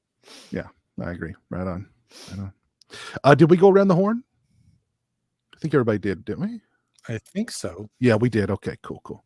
Well, let's another big reason why I wanted to bring you guys on is to talk about what got your channel started, what inspired you to start your channels, some of the pros and cons of being a YouTuber, etc. So Ken, what was I know you're a big physical media guy, as am I. What inspired you to start your channel? What was the genesis of MidLevelMedia? Well, I started on Instagram, and it was really just a way for me to put my thoughts out there on like the movies I watched. I just wanted to like review movies and talk about movies because I didn't really have an outlet for that. And that was probably like 2017 or something. So I would just watch movies and I would do little reviews on there. And I thought I was being very innovative. I didn't think anybody else was doing stuff like that. And it was really just a way for me to log it. And then it just kind of opened the door to finding all kinds of other movie accounts and people showing off cool physical media editions. And that's what kind of snowballed into my physical media collecting, because I'd always collected I'd bought, VHSs, DVDs. I think we all did. If we grew up at a certain age, that's just what you did. I didn't really think of it as collecting back then. But I'd say probably 2019 is when I started actually developing the courage to start shooting videos. And I mean, I was pretty late to the game at early 30s and, when I was starting to make videos and stuff. And I always was drawn to the hunting videos, like the Cool Duders and Durant Cinema. And those are the people I watched all the time. So I was like, that seems kind of easy. I feel like I could do that. So that's really kind of where I started with YouTube. But I also reviewed movies early on. I didn't really know what I wanted to do starting out. I thought maybe I would want to review movies or just kind of do a mix of everything. And that's pretty much the first year of my channel is me doing all different types of stuff. I remember I reviewed The Lighthouse. I think that was my first review on the channel, which was an interesting one to try to articulate my thoughts on. Oh yeah. But it was around the pandemic and movies just weren't coming out anymore, but we were getting physical media that I kind of just changed course into just going all in on physical media and Blu-ray and 4K content. I started doing more 4K reviews and Blu-ray reviews and haul videos, Blu-ray hunts, and news updates. I do a weekly physical media report where I just kind of break down everything that's coming out and my thoughts on all the recent Blu-ray and 4K news. And I've been doing that since 2020, pretty much every single week. So that's kind of been a thing that's kept me consistent with the channel, I guess. No matter what, I always put out that video every week. What do you remember what your very first physical media purchase was? like personally, like Yeah. I spent my money on it. Yeah. I don't really know. I guess maybe Spider-Man 2002. Okay. It's when I started working, it was 2002. I started working at Myers and I was like pushing carts. So I remember getting a paycheck and it was either Spider-Man, Lord of the Rings, or Signs. It was one of those three that I bought myself. But I'm sure I had bought something like when I was a kid or something on VHS. I remember going to Suncoast Video a lot and buying VHS tapes and that back in the early 2000s. What is your most prized piece of physical media? The Nightmare on Elm Street DVD box set. That's one that I've never gotten rid of. I purged all my DVDs back in 2016 because I was going to go digital, and that's before I jumped way back into How'd that go? the Blu-ray 4K world. I gave up on it in 2 months. You know, I that kept is a lot of my horror DVDs, but the Nightmare on Elm Street is one that I'll never part with. Never. that still to this day is one of the best box sets. Yeah. Period. I mean, I bought that when it came out, 2004, 2005, somewhere around then, and I was at a Suncoast Video. They did that. You know, I'm not a big fan of the flipper cases, but they did everything else right with that box set. I love the little interactive thing they have in like the movie. Great stuff. I wish they did more stuff like that now. That was the way I watched. That's the way I watched the Nightmare on Elm Street movies this entire time. Like I didn't get that Blu-ray set. I broke down and finally got it like a year or so ago. Because I was holding out for that definitive Blu-ray box set. It wasn't that bad. It wasn't that bad when it first came out, though. Yeah. Like to like, I just remember getting that set. I was like, oh, they got a couple Freddy's Nightmares episodes on here. Oh, that's cool. Like, but it keeps getting worse and worse as time goes on. It just pisses that Blu-ray set pisses you off the more you look at it as time like goes 2 on. movies on one disc. It's that's yeah. Like, come on. My buddy Dave Parker's in the chat. He's on that box set. So hope you're doing well, Dave. Yeah, still great box set. Great box set. Yeah. Still waiting on that 4K set. Do you think we're getting a 4K set at this point? Just go ahead and do the 4K. I don't know if we're going to get the 4K box set. I do hope that we'll get the 4K of the first one and we'll get the rest on Blu-ray. I just hope they do it right. You know, new transfers. Each movie gets its own disc, its own case. Do you think it's possible that Arrow Videos got it? And there may be like a UK version by the end of this year, and Warner Brothers is just doing the first one. Is it a possibility? I mean, maybe a UK version. I don't know, but I mean, I heard it was all being done in house for the US at least. So I'm hoping we get the first one on 4K.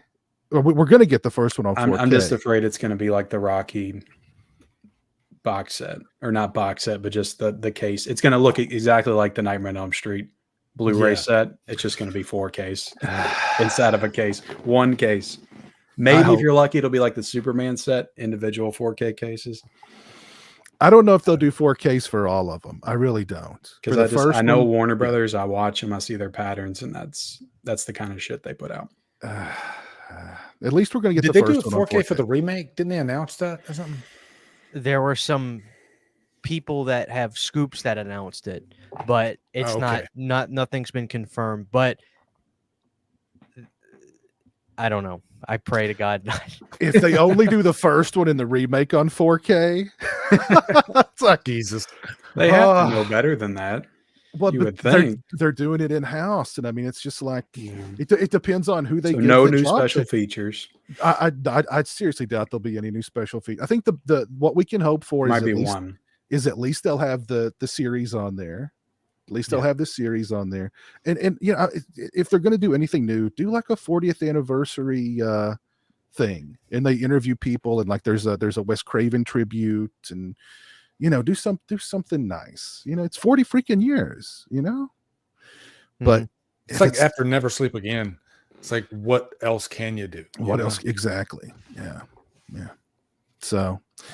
disappointing. I'll tell you I what know. you do. You get Mark Patton and David Chaskin together to do a commentary on part 2 together. That's what I want. That'd be interesting.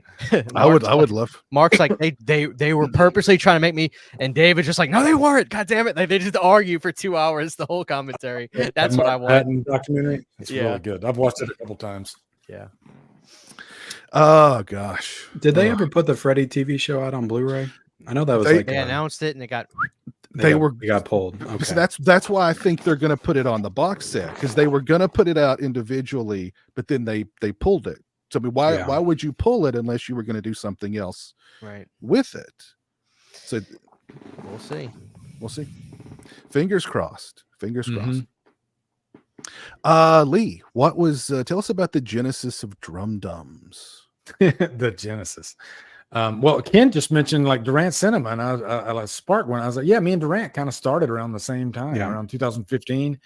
And I now remember we watching did a few both, yeah. videos together, and yeah, and it's weird when you look back through the years. You know, I started in 9 years ago, 2015, and it felt like YouTube was a completely different landscape back then than it is now, almost a different world. It's kind of weird, but how I started was I guess the short story of it was back in 2012, I was deployed to Afghanistan, and you got a lot of time on your hands when you're deployed. And at night, I remember I'd watch movies on a laptop and, internet, all that stuff. And you just in a cot in a tent. And I remember seeing Chris Stuckman and Jeremy Johns back in 2012. And I was like, whoa, you can do that? Like you can actually, because I've wanted to talk about movies, but I've just scared to death to get in front of a camera to do it. And took me 3 years after I did that. But 3 years later, I'd always talked about it. And then I guess my wife, she said, you know what? You talk about it all the time. I'm going to buy you a camera, which is the same camera I still use to this day. And I'm going to buy you a lighting setup, everything you need, just basic setup to get you started. And so I got in front of that camera, and I shit you not, I quit 3 times during that. And the first video I did was a review for Predestination, which is not the movie you want to review for your first review, but Jesus, what was I thinking? But I literally quit 3 times. So scared. It's terrifying. But every time I would walk out that door, I would tell myself, nope, turn around. You're going to go back in. You're going to finish it. It's going to be horrible. You're going to edit it, and you're going to get it out there so that way you can at least say you did it. And then that's how the journey started. I didn't start it. And like I said, back in 2015, I think the goal for YouTube was different. People were just doing it just for fun, and they wanted to talk about what hobby that they did, if it was movies or music, whatever. Whereas I think these days, I see so many people, they'll message me, and their goal is to be successful and to get, to build a brand. And I never thought about any of that stuff when I started. I just wanted to conquer a fear and talk about movies. That was my big thing. And then after I started doing it, Arturo reached out to me a couple videos down, and he was kind of the same thing. And he was like, hey, you guys want to like get together? He was doing this like Cineclass thing. And that's where he got Durant Cinema and me and Brian Lomax and a few other guys. And we did that. And, that's kind of what started me getting a little bit of following because of the networking. And I was like, oh, okay, so you can do that. And then I started reviewing Halloween. And I think Halloween's what got me my audience. I started gaining an audience. It's like, oh shit, I'm getting comments now. This is weird. And then it just kind of started. And my growth on YouTube has always been a slow build. It's never been like a skyrocket. I've never had a viral video, and I've talked to so many guys that have had like 1 million video, and I've never had 1 million video. I've always had, I've had maybe 200,000. They've gotten up to that, but it's always been kind of the same trajectory. And I think, just keeping it interesting is just trying different things, because I get bored with stuff all the time.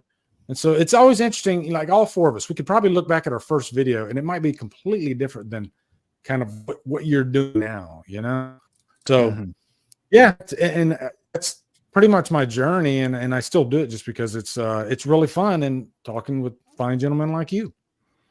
Well, shout out to Mrs. DrumDums. Yeah. Yeah. That's a good woman right there. She's a really good woman. Yeah. That She is a still good woman. supports me too. But God bless her. God bless her. Lee's underselling himself though, because I've talked to him before where he says he wakes up at like 4 a.m. to edit before he goes to work. And I'm like, God damn, man.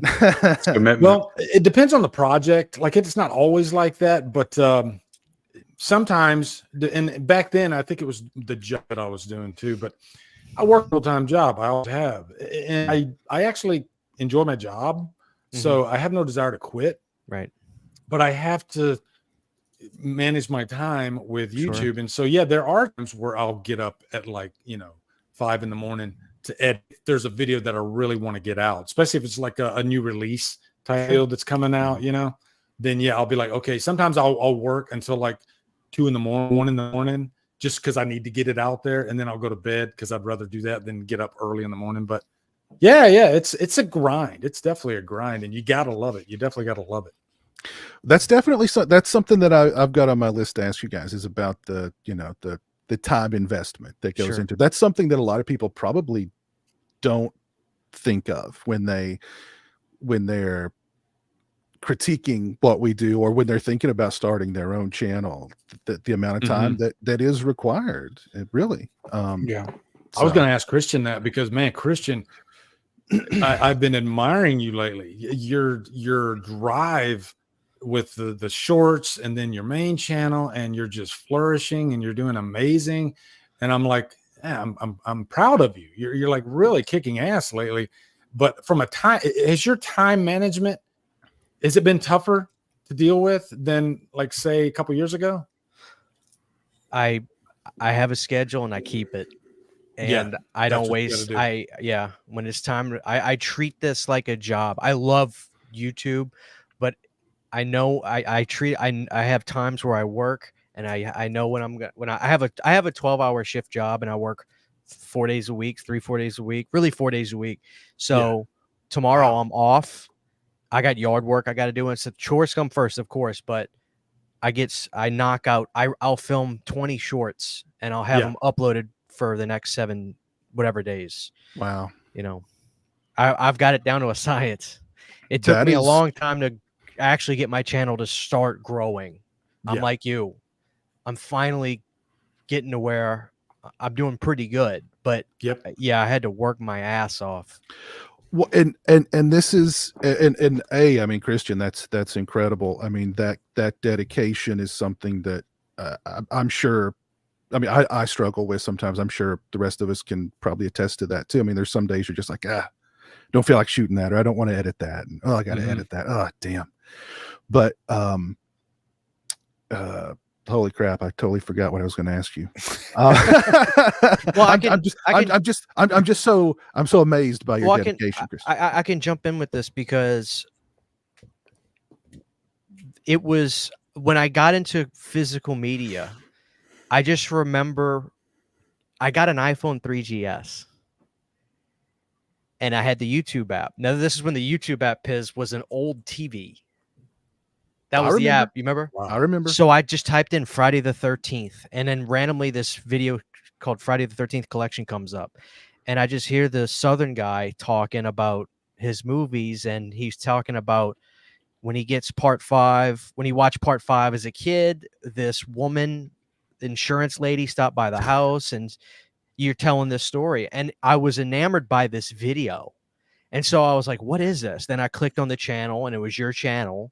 And I was just like, this is incredible. Like it was like Pandora's box. Like, what is this? So I was never a person that watched movie reviewers. I was like physical media and specific genre stuff. Because even though I love Elm Street, and that's my favorite like horror franchise, I am addicted to Friday the 13th. Collecting it, talking about it, watching. Like, there's something about Friday. I'm addicted to it. And so I started watching your videos, and I showed my wife, like, check this out, Sydney. It's like this kind of like this guy just kind of talks about these movies and DVDs and stuff. And then eventually it was, you don't have to pay for YouTube. Like, you could just sign up and put video. But in 2012, it was the scariest thing to put a video, to record a video and put it online. Like, it was that, and just doing that felt like I won $1 million. just having a Yeah. video on the internet. It was so different then, Mhm. but it was, yeah, you inspired me. That one, unequivocally, your channel, I'll always give you credit. And anytime anybody asks me what got you into YouTube, I always say his name's Pizowell. And please, if you don't know who he is, and yeah, your channel unequivocally inspired me. And I go this far back. I go as far as back as when you had a second channel, Pizowell 2. Oh my God, Jesus, yeah, wow. And I loved it. And I understand why you stopped. You probably just Pizowell like, Plus. I don't have time for all this. Well, it was a channel where Piz was like, this is what's going on in my life. Here's 10 facts about me. Like, it was Yeah. stuff like that. And Yeah. I was a big fan. And yeah, you inspired me to know, and you inspired me to create like a movie room. Like, when you started showing, I just remember you were talking about a movie, and I looked on your wall and you had a Monster Squad poster on your wall. And I just remember showing my wife that. I was like, what? Like, that was incredible. I truly had never seen man caves, movie rooms. It was all new to me. So yeah, you were unequivocally my biggest inspiration. Mm. So glad. yeah, that was everything for me. But my Right. channel was so unfocused. I was just literally doing random videos. I would do a video about a 7-Up telephone, and then I would do a video about Puppet Master toys. Like, it took me a while before I started to figure it out. Yeah. And it was basically whatever I was into. So if I was buying a lot of NECA toys at the time, boom, I was just uploading a bunch of that. I didn't really get focused until about 2017, 18. And I remember DrumDums used to comment on some of my old videos that were bad video, but I would see I remembered his name because it was just something when you read it, you didn't really forget it. DrumDums. I was like, what? I didn't know what it was, but I just never forgot it. Mhm. And then one day I remember looking at DrumDums' channel. I was like, God damn, what am I doing wrong? You know, not jealous, but then I look at his channel. I'm like, I know what I'm doing wrong. Like, these guys are very focused and they're putting real effort into it. I was just taking my phone out and filming it and sitting down with the camera shaking while I'm trying to unbox a toy with one hand. And But I did that too, Christian.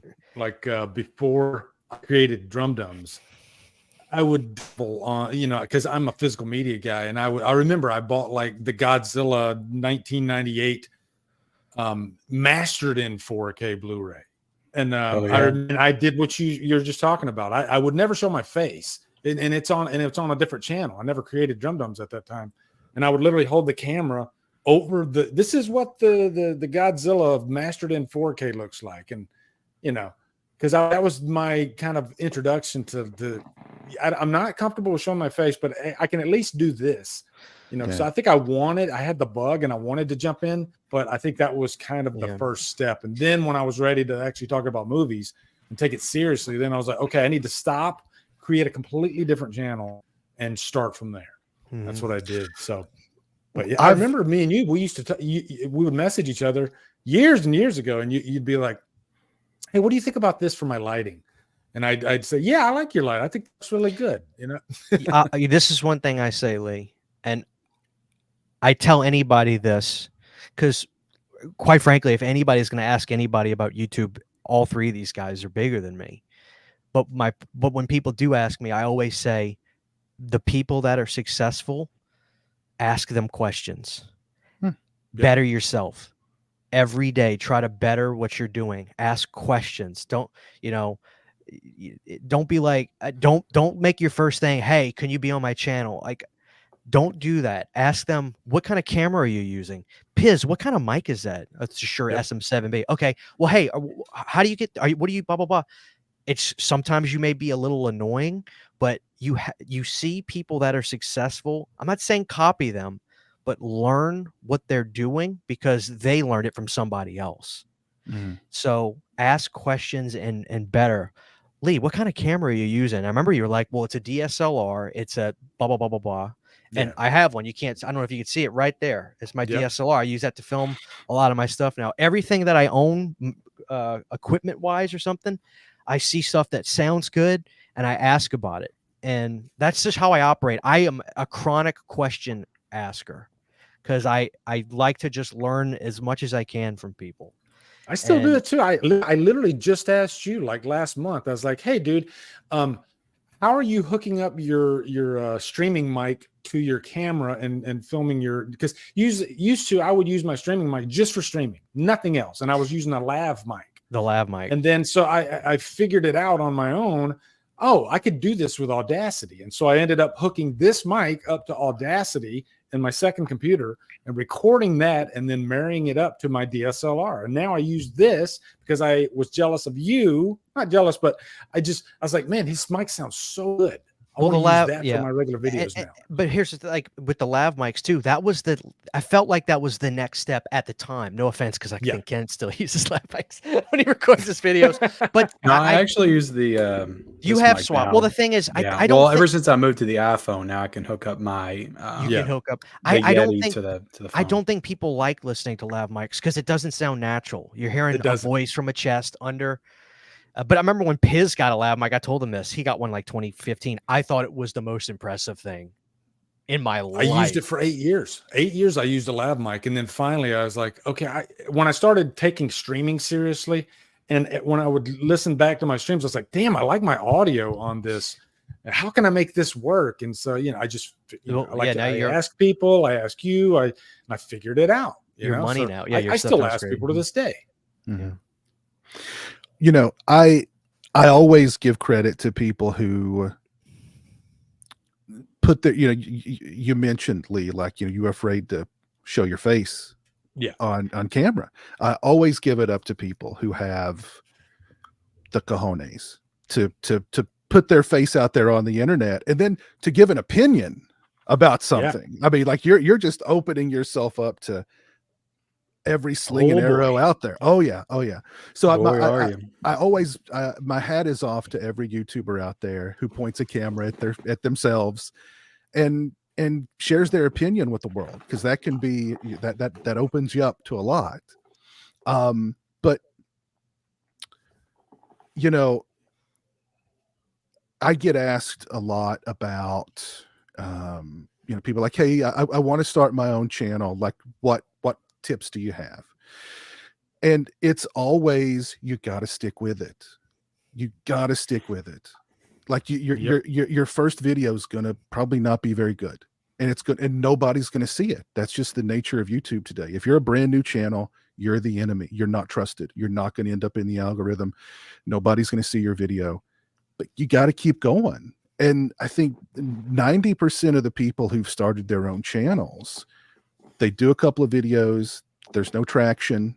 They look at the time they put into them and they go, it ain't worth it. And they're gone. And all of us here, we've been around for a long time. I mean, Orc pointed out in the chat, I've been around for almost 20 years. Doesn't feel like it. And I mean, you have to, what I say is eventually people will find you, and they're either going to like you for you and stick around, or they're not. And you mentioned audio. I've always been a big audio guy. Like, you have to have good audio. Doesn't matter if you've got a 4K camera, all the editing tricks. If somebody clicks on your video and your audio's like, they're done. They're out. They're gone immediately. Doesn't matter. There's so many channels of just like somebody playing gameplay footage and they're talking into a really good microphone, and people will watch it or listen to it, and that's it. They don't show themselves. They just show some random stuff, but they have good audio, so people will stick with it. You know what I mean? So audio is just is, even though this is a video platform, if you don't have good audio, people are done. You're out of there. So I think if you're going to start your own channel, and I want to ask you guys, that's the next thing, is words of encouragement to anyone who's interested in starting their own channel. But for me, it's always, you got to stick with it, because those first videos, like, they're probably not going to be very good. You're going to be nervous. You're going to come off as being nervous, and people just aren't going to watch them. But it's the 10th video, it's the 15th video where you hit your stride, and where, maybe people start to take some notice. And networking, especially today, is extremely important. Networking was very important back in the day when I started too, but YouTube was smaller. Today, YouTube's 100 times bigger. But networking is very important. So if you have a niche like horror, you know, like Christian was saying, ask questions. What kind of camera you got? What kind of audio setup you got? What kind of lighting do you got?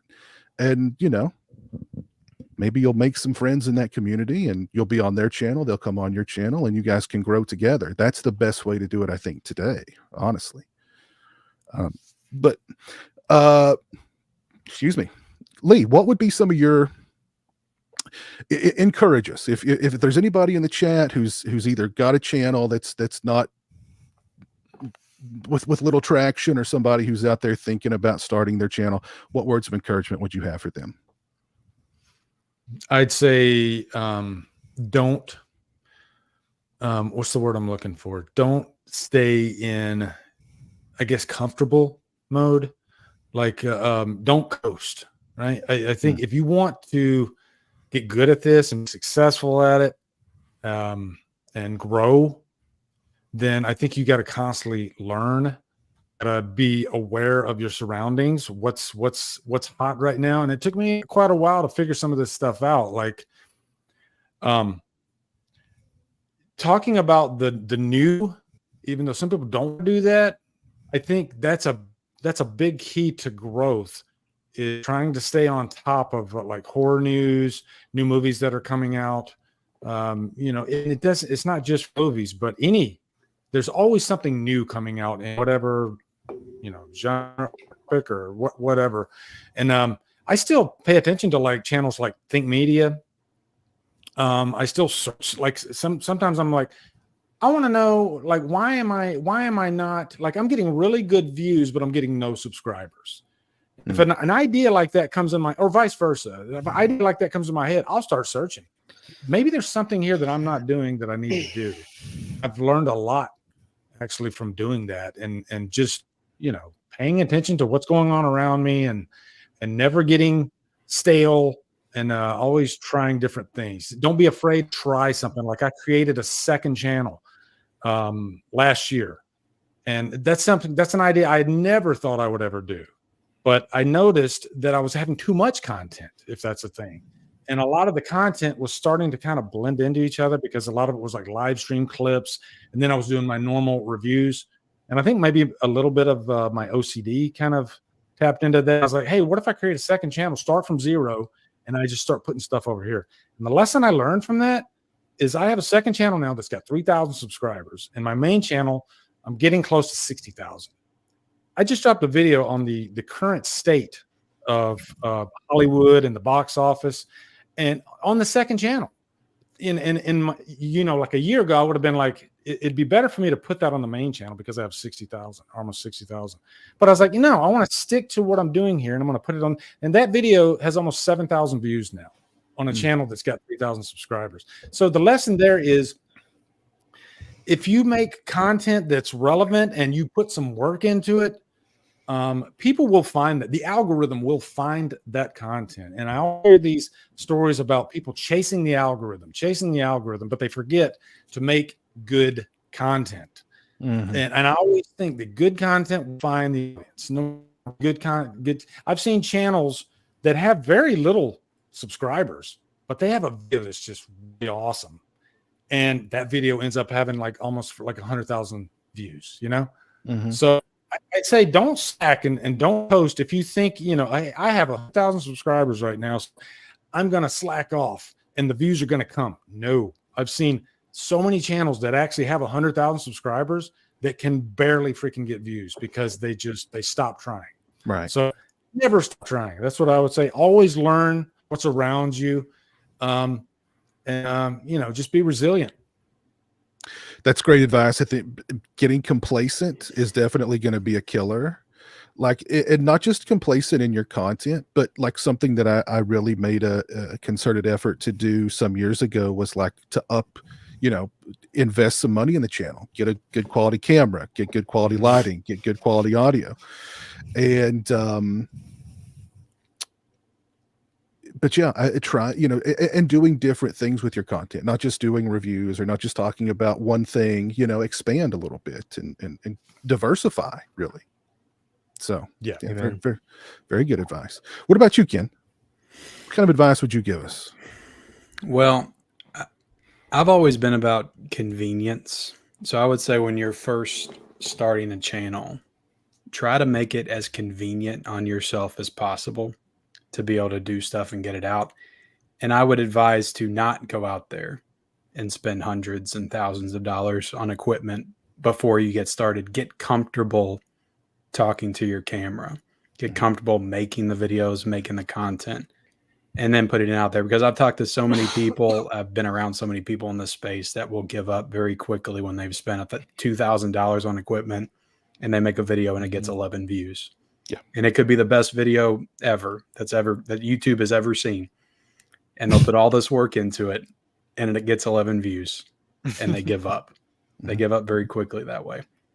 So for me, like, since I've started, like, I've got a full-time job, I've got 2 kids. Like, I make this as convenient on myself as possible. I still film everything on my phone. I edit wherever I go. Like, I edit in the school pickup line. Like, I edit when I'm making dinner sometimes. Like, I'm doing edits and stuff. Like, I try to multitask and make it as easy on myself as possible. Cause I like to try to get a video out every single day. And I've been doing that for about 4 years now. And I don't want it to be, crap content or lazy content. I feel like I edit adequately enough. But I keep it as easy on myself as possible for my situation. Would I like to grow and advance and maybe get to where I'm finally editing on a computer, nice camera? Sure. I don't feel like I feel like if I don't have time to spend in front of the computer, like, I can come down here to shoot and then I got to go off and do something else. Right. And I need to be able to edit. Like, I edit on break at work, sometimes. I just edit wherever I can. So my advice would be, at least starting off, like, obviously you want to advance and grow the longer you do it and get into it, but, like, make it as easy as possible on yourself for your situation that you're in. Yeah. At least starting off. You hit on a great point, because I mean, most people's best camera is their phone. I mean, movies are shot on freaking iPhones now and they look great. So, I mean, the technology with your cell phone camera has come a long way. And so, yeah, like, what I used to do is I would have my cell phone and I'd plug my lav mic into it, pop it on there, and go sit in the corner and shoot a video. And I would definitely recommend, like you said, audio is super important. So at least get a lav mic. But those things are like $20. Yeah. Plug that into your phone and you're good. Yeah. You got, maybe lighting and stuff like that as well. And you want some good lighting. And like with one of these things, a USB to USB-C, you can plug in your Yeti microphone into your phone. You get them at Walmart, very cheap. Technology's there, it's available to you. Yeah, absolutely. I've just seen a lot of people. One guy, pour thousands of dollars into equipment, and you just get really discouraged. Yeah, when you're only getting 50 views on that video. Yeah, and then you see somebody else that's filming on their phone, like me. One point that Ken pointed out was, you can make the greatest video, but is it something original? Is it something that there aren't, like, 20 other videos that are pretty much like Star Wars, right? Yeah.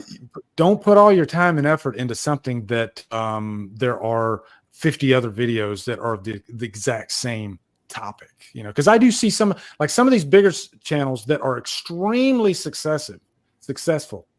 And they'll put out a video that took them 10 minutes to throw together, and boom, the views just fly up, and they're smart, not because they spend all this time in the video, because it's current and they kind of already they have a hold on that particular topic with an audience. Right. So that audience is gonna, I want to know what this guy thinks of Star Wars, because I'm always watching him.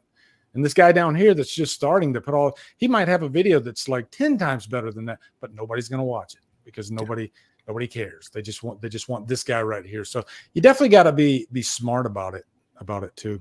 Yeah. Well, and look, I think if you look at, like, some of the big people on YouTube, like, I was watching a video, Charlie, Penguin Zero, millions of subscribers, one of the biggest YouTubers. Somebody asked him, like, how'd you get here? And his response was luck. He made a video that hit the algorithm just right. People liked his Mm-hmm. personality. They liked what he had to say, and they subscribed and they stuck around and they told their friends, and he became what he is today. It wasn't necessarily, he doesn't put a lot of, I don't want to say he doesn't put a lot of effort. He doesn't put there's not a lot of editing in his videos. It's just him in front of the camera with a microphone, but he's giving his opinion and people like him. And luck. A lot of You it is just hit the nail on the head right there. People like him. You know, some people, they're very well spoken, and they come across as charming even. And that takes talent. It takes a skill to make people want to click on your video just based on you as a person. They don't even think about your editing. Yeah. They're just like, I want to know what Christian thinks about this because I've been watching his shorts every day, and I don't care about the title of his short. I just want to watch him. So I click on that video. Mhm. You know, he's built a brand. I think that's one of the best things you can do in YouTube, and it takes time, is to build trust and build a brand, and don't depend on clickbait, because if you do that too many times, then people are going to be like, oh, I'm not going to click on that again. Yeah. Because he's just clickbaiting, Right. and he's not really giving me what he's advertising. So, I mean, it's you, it's your personality, it's who you are that ultimately brings people in and keeps them there and keeps them coming back. Yeah. Go ahead, Ken. I'm sorry. I was going to say, people gravitate towards those, I guess, sloppier, unedited videos. Like, people like that kind of stuff because it shows the real you, right? And like who you really are underneath everything else. Yep. That's why so many people love live streams, because they're getting you unedited, real time. Yeah. What words of encouragement would you give somebody, Christian? I can give words of encouragement based off of how I've gotten my channel to kind of get moving on the tracks a little bit. There's a lot of things I could say. But before I do that, I actually want to say, I want to compliment Ken really quick, if I can, publicly, because I've told him this privately. I've never seen somebody have a channel come out and grow as fast as Ken's has. And I have never once, and I'm serious, I have never once seen a shred of Ken get arrogant, cocky, or anything. He's the most humble guy, and he just works hard. He keeps his nose to the grind. That's ultimately why Ken's going to be extremely successful. He doesn't get arrogant. He doesn't get cocky. He takes time to talk to people. I've never seen Ken get a big head at all. And so I just want to compliment you on that, dude, because you inspire me to and it's a friendly competition. I can't let Ken outrun me in the best way possible because we're pretty close. You're catching me. You'll get there. And Ken really motivated me, and he's a good guy. So I just wanted to compliment. I appreciate Ken really that, man. quick. Thank Well, you. I'm gonna reveal something about Ken. The only way he came on my channel, I had to pay him, and I'm giving him 10% of the super chats. That's what he said. He said if you want me to slum on your channel, you got to pay me. My time is money. So that's who the real Ken is. You get that mask off. No, Christian's gonna have to retract his. No, I don't. I don't retract it because you paid me to say that, so I get some of the cut. I'll say this, Biz. The first thing I'll say is trust your instincts. After you start doing videos for a while, there was a moment where I was so fed up with YouTube, and it wasn't about the views. That word horror ended up being my worst enemy. About 3 years ago, I never talked about it publicly, but it was over a weekend. I told my wife, Sydney, something's got to give. I cannot talk about a horror movie again. I can't do it. Like, I really hate this. And she was like, change your effing channel. But what happened, Piz, was in 2018, I did a video saying, guys, how would you feel if every now and again I decided to talk to you guys about Death Warrant or Bloodsport or this? And my comment section was, I'm not really interested in that. And so I didn't do it. And it came to a head a few years ago. And finally, my wife was like, why are you asking, you idiot? Yep. Just right. And so it was fate. I was watching a Stallone documentary, and he had on a Planet Hollywood jacket. And I was like, that's going to be my brand. People call me CHH. I like that. I'll keep that. PlanetCHH. And from that day forward, it's not even necessarily that I need to not talk about horror sometimes, Biz. It's the fact that I know I can review Major League, or I can talk about Rambo, or I can talk about Time Cop. That saved me. Otherwise, I would have stopped doing YouTube. I was that close to just stopping. So trust your instincts. Number 2 is metaphorically strip down butt naked, look yourself in the mirror, and be dead honest with yourself. When you make a video, you need to really think about it. Should I invest the time in reviewing House of a Thousand Corpses in the middle of March in 2024? Be dead honest with yourself, especially if you start doing this for a little while. And when you title a video, I'm not asking you to clickbait, but if your title's boring, why? Ask yourself, would you click on it? I'll give you an example, Piz. I've been doing this thing about I've been doing these bargain bin Living Dead videos. I've had a blast with it, and for me, it's been fairly successful, and it's been fun. My audience told me, "Hey, you need to see Flesh Eater." I said, "Okay, I'm in." Bill Heinzman's the zombie. Are you kidding me? How have I not heard of this? I know enough to know enough that if I would have just gonna put out a video called Flesh Eater 4K review. Movie's been out for a while, Piz. Nobody's watching that to see if they need to pick it up. It's brand new. I titled the video. My audience told me to watch this. It did good. I didn't lie to my audience, but they saw that title and they're like, wait a minute. We told them to watch. Let me see what we told them to watch. That video did really good for me.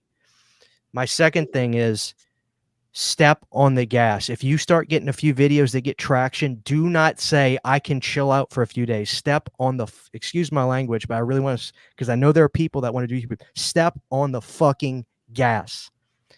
I started getting a little bit of traction a couple years ago.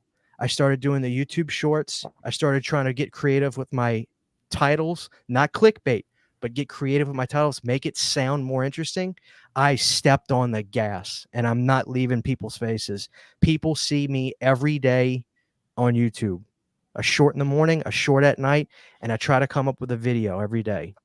And the most important thing, if you start doing this for a while, people, and all these guys can attest to this more than me, you're going to get negative comments.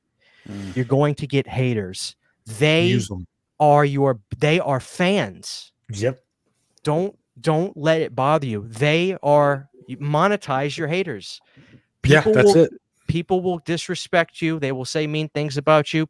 Let me tell you one of my favorite comments I ever saw was Piz reviewed a movie. I'm such a fan. I remember this. Piz reviewed a movie called Fear, 1995. Piz got a comment like, why on God's green earth would you actually pay money for this POS and actually take the time to review this movie? LOL, what a joke. Go to the video and look it up. Piz's response was, I enjoyed the feature film and I enjoyed reviewing the movie. Like, that was his response. And that's where the light bulb went off for me. I was like, where does this aggression for fear come from? I don't know, but they are your fan. And to be fair, Piz taught me that. He's like, those people watch everything you do. They do. And you know what? They really don't hate you. They, as cliche as it says, these are people that have issues at home or whatever, but they are your biggest fans. We're not celebrities or we're not anybody really important, but the fact is you put videos on the internet and eventually you have thousands of videos on YouTube. People are going to start to see you. You're going to rub people the wrong way because you didn't like a Halloween film enough, or you liked the Halloween film for instance. Monetize it. Just deal with it. It's going to come and you're going to get more of it. But the most important thing I would say is you have to be blunt honest about every single video you upload. Make people excited for the video. Don't lie to your audience. Don't ever bullshit them, but you have to make an effort to make them excited about it. So that's my biggest thing. And when you get something good or something's going or people like it, give it to them. If you find something that they like, give them more of it. So it's a lot. I mean, I'm finally, it's taken me years to feel like I've got it somewhat figured out. And I'm not even saying that my way is necessarily the right way to go, because honestly, I do probably do a little too much, but I refuse to give up. I'm not saying I want to be famous or somebody one day, but I want to eat up my mortgage from ad revenue. You know, There you go. I want to be a little bit, I want to have a little less stress. I want to take care of my wife better. So I bust my ass, and she knows that. I have the best wife in the world. I spend a lot of time doing this and working and editing, and she's my biggest advocate. So, and that's the other thing. If you spend time into this, have somebody that supports you, like Ken's wife does, like Lee's and Piz's partner. They support what we do. That's probably the biggest thing. If you got somebody that gets upset that you're spending time work, because we're not wasting our time. Like, there's a method to what we're doing. So that's the biggest thing. And if you don't have that, it's better than having somebody that's against you. So just remember that. So that's what I think. That is all just absolutely incredible. Incredible stuff, Christian. I hope people were taking notes, because that's just incredible advice for not just for people who are starting a channel, but for people who have channels. Because I mean, like, your consistency, YouTube wants that. YouTube is a furnace, and it wants more and more and more. It just eats and eats. The more you put out there on YouTube, the more favorably the algorithm is going to shine on you. There's no question about that. And if I can, get inspired by other people. Piz inspires me all the time. Ken inspires me all the time. Lee inspires me with his titles. Lee makes people excited with his titles. I don't rip people off. I get inspired, and I work things into my own configuration. And I never shy away from where I get my inspiration from. I talk about Piz all the time, and how much so it's not a secret. And everybody gets inspired from everybody has inspiration. So don't worry, be yourself, because nobody can be you. But be inspired by people. You know, if somebody's doing something great, say, man, that's awesome. Like, you know, I'm a punk rocker, but Lee's a ZZ Top guy. So let me make fast ZZ Top songs metaphorically for my videos. That's what I'm getting at. And I still get inspired every day. I still get inspired. So that's my 2 cents. But, you know, all these guys are inspirations to me. They work their ass off, and, you know, I'm just glad that not only is Piz, I told Piz he needs to have 100K by 2 years. And I know he's going to do it, but I think I may even be more happier than he is when he hits it. So it's just great to be here, because when I started YouTube 12 years ago, I never thought I would be I really am blessed to just be where I'm at, and to have friends like you guys, and to just do what I'm doing, because I still love it. It's so much fun. You mentioned negative comments. That was how I kind of knew that my stuff was getting out there, was I started getting some negative comments on my videos. I was like, people are watching this, and like, really, like, you know, they had to like watch it, take it in, and then take time out of their day to write like, you're an idiot. You know what I mean? And like, Ken knows all about that. Absolutely. Whenever the video takes off in any way, like, those are all the comments. Ken gets the LOL idiot. But what I wanted to every ask single is, do you guys remember your first negative comments? Sure. Oh, go for it. Well, unfortunately, it was stuff about my wife, because she was in some older videos with me, and it was just like, LOL, your wife's ugly, like stuff like that. So my wife was like, oh, you know, and my wife's not ugly. I mean, I can confidently say that my wife is far from ugly. My wife's beautiful. But it's just like, I remember after a while, City was just like, Christian, I don't feel like being on these goddamn videos anymore. Just you do it. But no, you're gonna say something. I don't care who you are. People are gonna just dislike you. You know, Lee could wear the wrong shirt one day, and people are gonna be like, dude, F this guy. F this guy.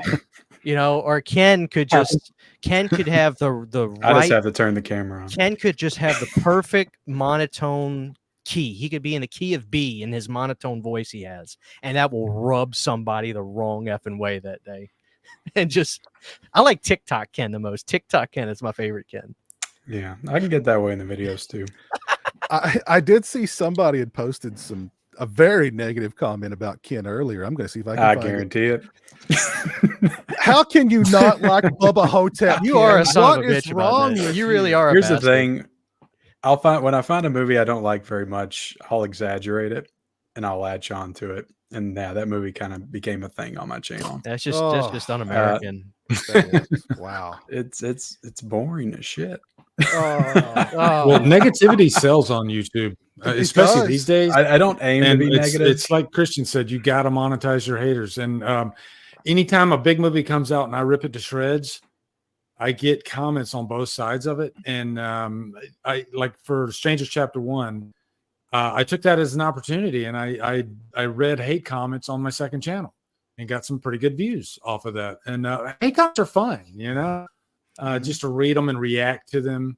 And yeah, I think you gotta try to make content that's fun for you out of anything. And if it's negative, there's been times where I've like, that's gonna be. Sometimes you make a video and you're like, I don't know if this is gonna catch on. Sometimes, you know, sometimes you can't call it, but there's every now and then there'll be a video I'm like, oh, yep, that's going to be a hit. I just know it. And 90% of the time I'm right on that. And when I did Strangers and I got all those negative comments, I was like, oh, I got to make a video about that. Do you remember I don't take hate comments personally at all. Do you remember the very first negative comment you got? Jesus. What was the first one you remember, at least? Put it that way. Man, yeah, I thought it would have been my first video because of how bad I was, but people they were more constructive with me than anything. It had to be a Halloween video for sure. I was going to say Rob Zombie's Halloween 2 when I first reviewed that back in 2015. I got a lot because I love that movie, and I got a lot of people saying that they hate it. One guy told me to literally kill myself because he said, kill yourself for liking this movie. And I was like, and I think that was the first time I really got a comment like that. And I was like, whoa, kill myself? Really? Jesus. And, you know, you have to have thick skin. And now, like no, unless they like personally attack your like family or something like that. But I've been waiting for the kill yourself comment. I haven't gotten there yet. What's that? I said I've been waiting for the kill yourself comment, and I haven't gotten that one yet. Yeah, I got mine pretty early on. They're coming. Yeah. Trust me. What's one of the what's a negative? What's the first one that you remember, Ken? Pull up his first video. I remember some stupid ones, like I'd got a haircut and somebody told me I looked like I was a cancer patient or something. Just stupid things about my appearance in the very beginning. I remember I'd put out a video back in the day and it'd be like, I'd get 5 comments and 4 of them would be negative. So it's hard in the beginning, you know, to get through that for sure. Yeah. But it was something to that effect. You know, well, the real badge of honor, Piz, was when you upload a video and within 3 seconds you've got the dislike. Oh yeah, that was the real badge of honor. Yeah, that was the fun. Dude, it's nowadays it's like video will be up for 3 minutes. I've got 6 dislikes on it. Damn! Holy crap! I have a passionate hater club on the channel. Wow. Now. Oh yeah. Why do I feel like everything was much more constructive in the beginning, except for the random "you got cancer" comments. What is it about you that just turns people off? I give my opinion. I'm honest. If I don't like a movie or if I think a movie's a little overrated, my biggest mistake is I do a lot of reviews of physical media and I talk about the movie before I break down like the release itself because I like talking about the movie. I do that too. It's a part of the release. So, but some people will be like, "Oh, I just want to know what it looks like on 4K." I'm like, that's not me. Go check out Spare Change or somebody. I like to talk about all aspects of the release. So I'll get people all hyped up if I don't like a movie like Natural Born Killers or I think recently it was The Departed. I said wasn't one of the greatest Scorsese movies, at least not to me, and that got people hyped up. Oh yeah. And then, you know, I just, I give my thoughts and opinions on stuff. I don't shy away from it. I remember saying during a live stream one time, the Departed just came up. Somebody asked me about The Departed. And I was like, yeah, I liked it until the end. And then it like turned into a South Park episode where everybody was just shooting everybody else in the head. Yeah, pretty much. And like, I remember people in the chat just be like, are you kidding? It's like, no, I mean, that's when I was watching, I was thinking like, this is like a South Park episode. Everybody's just shooting each other in the head at the end. And like, there were some negative comments from that, but now that I understand that you don't like Bubba Hotep, I'm joining that hate army. Because I don't think that Dune Part 2 is the greatest masterpiece of all time. I thought it was pretty good. I like part 1 better. Yeah. I like part 1 better too. But the first negative comment I can remember was on my Wes Craven's Assault at Take review. Which random as you can get. That's random. I think that's probably why I remember it. I only had like a few hundred subscribers at the time. And of course, I mean, it was a negative review because that's not a very good movie. But I guess the world's biggest fan of that movie commented on it. And they were like, the only thing I remember was like, they said, you act like you've got a bigger channel than you do. And I remember going back and rewatching that video thinking like, do I act that way? People have this like misconception that they think that you have this inherent like arrogance because you're on YouTube giving your thoughts on something. Oh, this guy has a channel. So he's obviously arrogant. He thinks his opinion matters the most because he's making a video about it. Well, that's not the case at all. No, any jackass can make a channel. Yeah, that's what I always tell people. I'm like, you could do this too. Just turn on your phone and upload a video. The only time I've gotten like really bad stuff was Halloween Ends. And I mean, you mentioned Halloween. Well, no, wait a minute. Was it Halloween? I think it was Halloween Kills was first because I hated Halloween Kills. Oh yeah. I remember a guy messaged me on Facebook and literally threatened to kill me. He said, "Count your days. We're coming for you." And he named another YouTuber who liked the movie, and he said, because you don't like it, I take that as you insulting this other YouTuber who I like. I'm coming to get you. So it's not funny because it's actually threatened my life. Yeah. And when Halloween Ends came out, I got I got a death threat from that one too, because I liked Halloween Ends. So I got a death threat from that one. The Halloween fans are no joke, man. Oh, they're no joke for sure. No joke. Clear Halloween. So that was those are the most extreme, not comments, but like direct. They didn't want to comment it. They wanted to take it directly to me. Like, you messed up, buddy. You know, with Halloween Ends, I like after that movie came out, every review that wasn't Halloween Ends that I did after that, guaranteed I would get at least one comment in there saying, at least it wasn't Halloween Ends, or this dude liked Halloween Ends, so I can't take him seriously, or just somebody had to mention Halloween Ends because it made them so angry that I liked it. So I remember every opinion that I had on anything else, it didn't matter because I love Halloween Ends. It all came back. I remember you posted about that on Twitter. It's so weird, man. Yeah.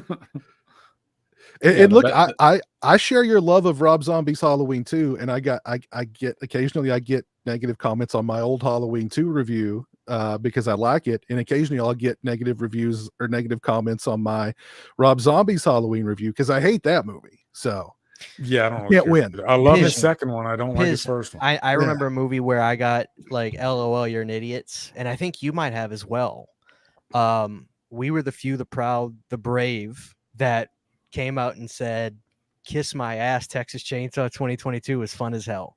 Hell yeah. We liked it. And I remember people were like, "LOL, you're an idiot." Like, and I was just like, look, you go out of your way to make sure you talk to your audience, not at your audience. And that's another thing I would suggest people talk to your audience. Don't talk at them, because that's the fastest way to get the LOL kill yourself. But you go out of your way to just say, look, I just had a good time. It was ridiculous, over the top. Piz even made jokes about the puffy-haired girl. Like he went out of his way to make sure he's like, hey, I'm taking the piss out of myself, admitting I like this movie. But still, it's like it's not good enough. It's like those big franchises. It's so funny to me because it's like, there's always interest for them. But at the same time, they come with baggage. So you have to just be ready for the baggage. But you know what? Screw it, man. Mhm. Yeah. Yeah. You know, screw it.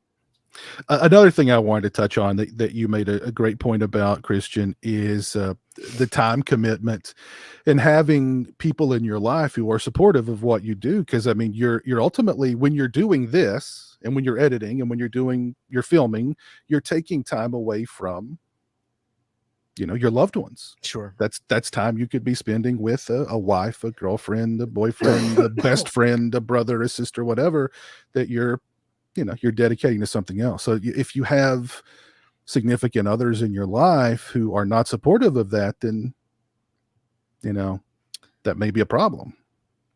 Yeah. It's everything for me, I think.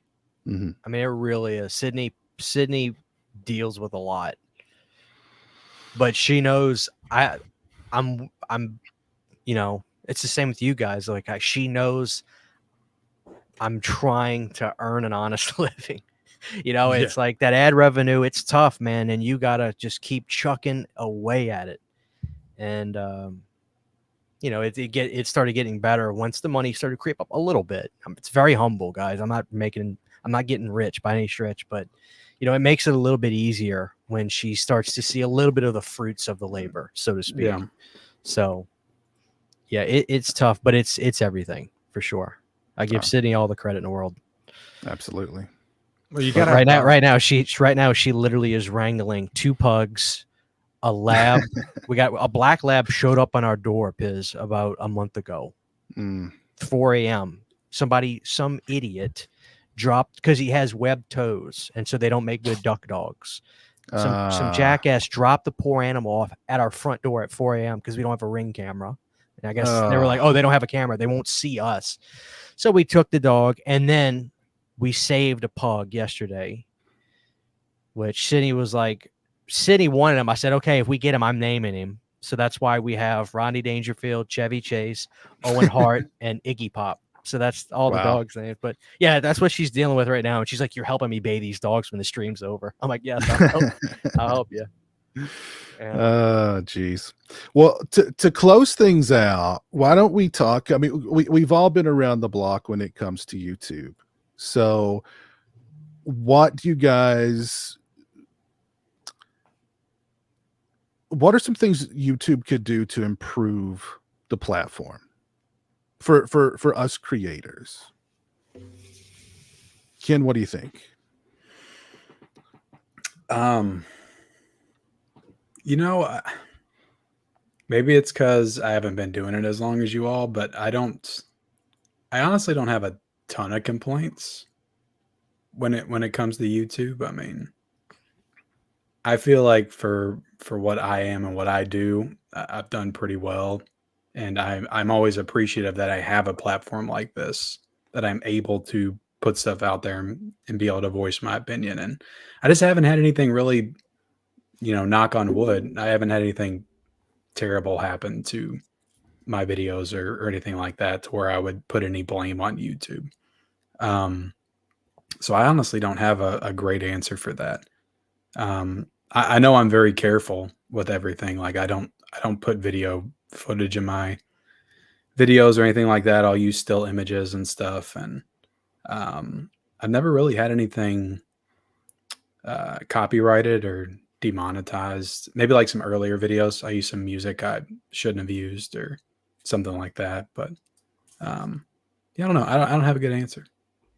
Okay. Guess what I'm trying to say. Fair enough. Fair enough. YouTube's been good to you. That's good. I'm glad. So far. I'm sure they'll screw me over at some point. Lee, what's something you think YouTube could do to improve the platform? I got 2 answers to that. The first one is, usually if YouTube's not working for you, I'd say 99% of the time, it might be something you're doing. And it's probably not something YouTube's doing, because YouTube is it's an algorithm, and we all know how an algorithm works, and it's going to basically put out information that it feels the audience needs, right? So in my experience, if I was struggling with YouTube, I quickly figured out that it was something I was doing, and it wasn't something that YouTube's not perfect. And I'll give you an example of what I think YouTube could do. But yeah, that's the first part of it. The second part of it is, I did 2 documentaries actually. I did one on Halloween and I did one on Scream. And the Scream one took me about 3 months to do. And that's where Christian was talking about me getting up at 4 o'clock in the morning daily and just plugging away at that thing for 3 months. I put it out.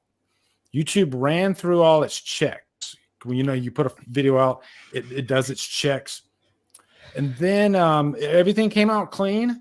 And I didn't expect to make any kind of ad revenue off of that video. I put it out as a labor of love, and I wanted everybody that had any kind of ownership of the content, because I used hundreds of sources in that documentary, 1.5-hour documentary. I wanted them to be paid for it. I didn't want to be paid a cent, and I made that known. And so when I put it out, YouTube did their checks, everything went through, everybody's getting paid, and then okay, good, now it's out. The video was out for 3 months, 30,000 views in 3 months. Then I get a copyright, not a claim, a strike from one of the owners of one of those things. And I don't blame that person. I blame YouTube for, if you're going to do these checks, then you need to let me know, okay, the checks are done. You're clean. You're good to go. And don't give me a strike after 3 months. So that was the only, out of my 9 years in YouTube, that was the big surprise. And I was like, damn. Sucked. I put so much time and effort in that. And so I had to take it down. And I took out the Halloween one too, because I didn't want to risk it again. So that was the only experience I had in YouTube. But as far as like anything else in my normal videos, no, it's usually, if it's on my way, it's usually my fault. And usually I know what it is that I'm not doing right. And it could be time. It could be, I'm not like, sometimes I don't feel like recording. Everybody has some people love recording. They hate editing. Some people vice versa. And some people love both. Some people hate both. But recording, it's a mind thing for me. And if I'm not there, I'm not there. And there's been times when I'm like, damn, I got 3 videos I need to do right now. I have no desire to do them. So what I learned through that process is you have to get up there. You got to turn on the lights. You got to sit down and you got to just stare at that camera. And usually when I do that, something comes out. Something finally comes out. But I've learned that it takes me a lot to get up there. Editing is fine. I don't mind editing. That's after I've done the recording, I'm like, yes, it's done. Now I can get through the easy part, the editing. So I would say to people, as a little piece of advice, if you don't want to do it, if you're having what you call like a block, just push through it and turn on the lights, sit in that freaking chair, put on a record if you need to. I do that every time I record. I put on records and I listen to them. That gets the juices flowing. And then by the time I'm done with it, I'm like, yes, I'm so glad I did that. So yeah. Amen. Yeah. Definitely YouTube's copyright system it's flawed. It's definitely flawed because it's essentially anybody can claim anybody else's stuff. Especially when it comes to music. I don't know how much, like my buddy Jaxius does music and he lets me use it in my channel. And just every now and again, just some random person will come along and claim that that's their music. And I'll have to go, no, it's his music. And here's a link to his stuff. And I have permission, blah, blah, blah. And then it'll go away. But if I didn't take that step, that person would just take whatever revenue comes from that video. And YouTube would just be like, okay. Yeah. And then when it comes to the copyright strikes, like whoever claimed that they put that strike on you. They had the ability to put that strike on your channel. It wasn't just like they want a copyright claim and share revenue. It was like, I want to strike that guy. Just out of like, I sent the guy an email too. Yeah. And no response. Long, nice email, respectful, explaining the whole thing. I said, I'm happy to give you credit. No response. So I was like, all right. and fair use doesn't exist on the YouTube platform. Don't even try. You gotta be careful. Got to be very careful. And I will use video footage in some of my reviews, but I know like Universal will hit you every time. You put 1 second of a trailer for a movie in your review, they're going to claim that whole video. There's some other ones that are really bad about that. But Universal, definitely any Universal movie, I know not to go that route. I know Miramax for a long time was a big one. Is there any studio that doesn't strike you? Like if you do a trailer reaction? Because my wife and I have a channel, and we've done the trailer reactions in the past, and it's like every time It they get striked. it just depends. Like And I it just said, got to the point where we don't do them anymore. yeah, Universal's notorious for that. And there's others. There's others I don't remember off the top of my head, but like I just know if I'm doing a review of a Universal movie, no footage at all. So Yeah. And if you do try and fight fair use, the company can just come back and say, no, it's not fair use. And YouTube goes, oh, okay. And then the next step is to literally go to court. I just struggle to understand that because you're literally promoting their film. Exactly. You know, Exactly. for them, giving them extra promotion. Exactly. It doesn't make, that's something I really think YouTube could improve, but YouTube doesn't want any responsibility with copyright stuff, and they just don't want any responsibility. So they just throw it. You're guilty until proven innocent in the copyright court on YouTube. So what's an improvement to the platform you have in mind, Christian? You guys legitimately covered it. It feels like, on eBay, they always side with the buyer. You would think YouTube, they would always side with the uploader, but it's just not the case. You're right. Fair use doesn't exist, which is literally fair use is taking an original body of work and doing commentary, criticism, or parody. Like literally you're doing a commentary over a trailer. That is fair use by definition. So it just makes no sense. And they just need to have the side of they need to care more about the creators more. Like my buddy Brandon got demonetized. I think Ken knows, literally took Brandon half a year to finally get remonetized over some kind of BS strike he got. And like he would submit for it the first time and they kind of just said, no, we'll check back with you in 3 months so you could try again. I mean, literally, they were like, no, you're not going to be. He tried to get remonetized. He sent in a video of him talking for them to look at the video that got flagged. And he was like, no, this is clearly me talking over this. This is not just me posting. And they were like, nah, but we'll check back with you in 3 months. Yeah. Like, what? Yeah. And he was like, Brandon was like that close to just being like, I'm done. I don't want to do YouTube anymore. Mm-hmm. So they need to side with the creators a little bit more, because guess what, YouTube? You piss us off enough, you may make me go to Rumble one day if you get that bad. I don't want to go to Rumble, trust me. But,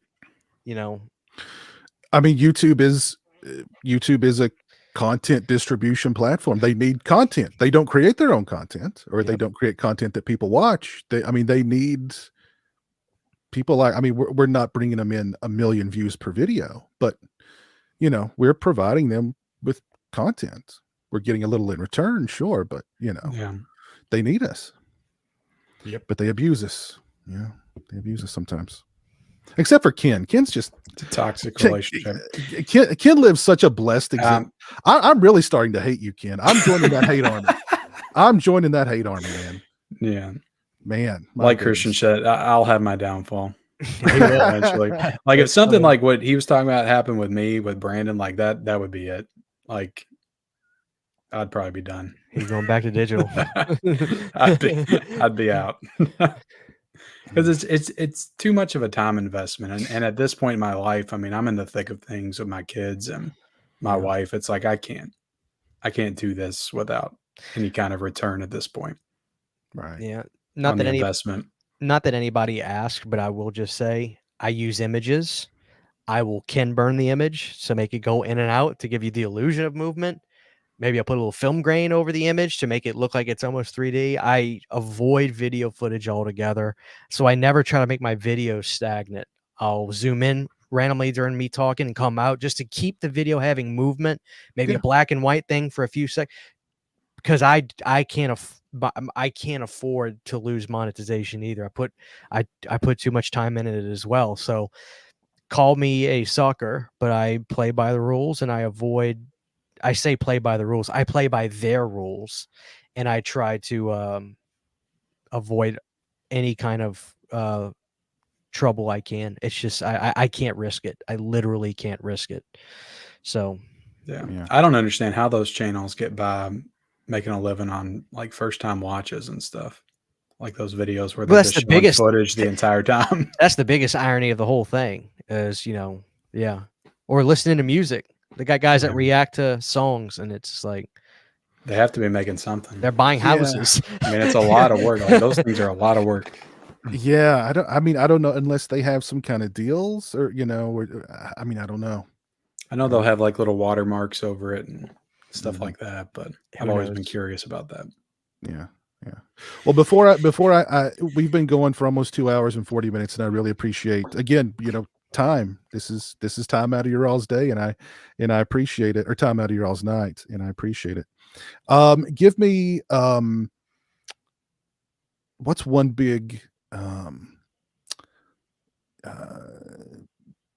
so I'm not sure. I was going to say what's one big pro of doing YouTube, but we'll just keep it at that. One big pro, and I'll start. I'll say for me, like one thing that every now and again I'll get a message from somebody who says like, hey, you really helped me through a difficult time in my life, and to think that like just some guy in his man cave in Kentucky talking about movies can provide that for somebody blows me away. Every time I get one of those messages, I just feel like, I don't, it's humbling, and it's, and it's motivating to keep doing what I'm doing, that it does mean, or that it can mean that much to people. So to me, that's something like I look back on and I go, wow, this goofy stuff that I'm doing, like, kind of helped people, when they needed it. Like, especially back during the pandemic. I mean, I got so many messages from people like, God, your streams are the only thing that's like keeping me sane. And so to me, that's like a blessing that YouTube has brought into my life. So do you guys have any pros or blessings or whatever you want to call it that YouTube has kind of brought to you? I'll go next because my dog is freaking going crazy. Okay. But I'll say very pretty much the same as Piz. When you get well, like I was talking about earlier too, your review inspired me to watch this movie. Your channel inspired me to start my own channel. I love helping people. I always encourage people to reach out to me. I'm happy to help them. And it's just giving back. I think in general, that's the big thing is I love giving back to people in the community. Community's been a nice surprise of this whole thing, because when I started, I just wanted to talk about movies, but the community, it was just wonderful, and the horror family, I think it's smaller than you think, at least in the YouTube space, because you start seeing a lot of the same names pop up, which is awesome. So yeah, I think that's very similar to Piz there. It's nice when you can help people out, make a difference in people's lives, and don't take this for granted, because you might be saving somebody's life, as crazy as that sounds. I've gotten those messages before, and it's pretty humbling. It's pretty damn humbling. So with that, I'm gonna take him because he's going nuts. Okay.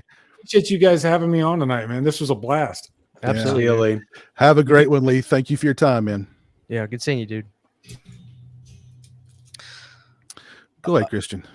I would echo what you said. I think it's really, really cool whenever somebody is like, you know what, hey man, thank you for getting me into Charles Band stuff, or thanks for, I actually enjoyed Return of the Living Dead Necropolis. Like, you're right, the music's actually cool, or whatever, blah, blah, blah. So that's really cool. But one of my favorite things is the ability to hang out with my friends and not leave my effing house. So when we're done, Piz, you can go right to the John, take that pee you need to pee, or go get yourself a drink. Like, you're home. Yeah. That is incredible. So that's one of my, as selfish as it sounds, like hanging out with my friends without leaving my house is one of my favorite things about YouTube. Because like my friends, I have friends, I have my band, I have friends I hang out with, but like some of my closest friends live miles away from me, but I feel so close to them despite being physically very distant from them. It's Right. incredible. So technology's not all that bad. No, not at all. Not at all. Ken? No, and you find people on here that you can't have these conversations with people you may know in real life or people that you're friends with in real life. Maybe they don't have the similar interests like this or like super nerdy into physical media. So you find people in this space that you form a connection with and you can have these conversations that you couldn't have in your everyday life. I mean, pretty much what you all said. It is very humbling to have people reach out and tell you how much your content means to them. It's like, I didn't expect that. I mean, I'm just, approaching middle-aged man being stupid and talking about physical media in my basement, like you said. But it does help people and people will let you know that all the time. And that's awesome. For me, it's, the ability to have, to be able to express myself,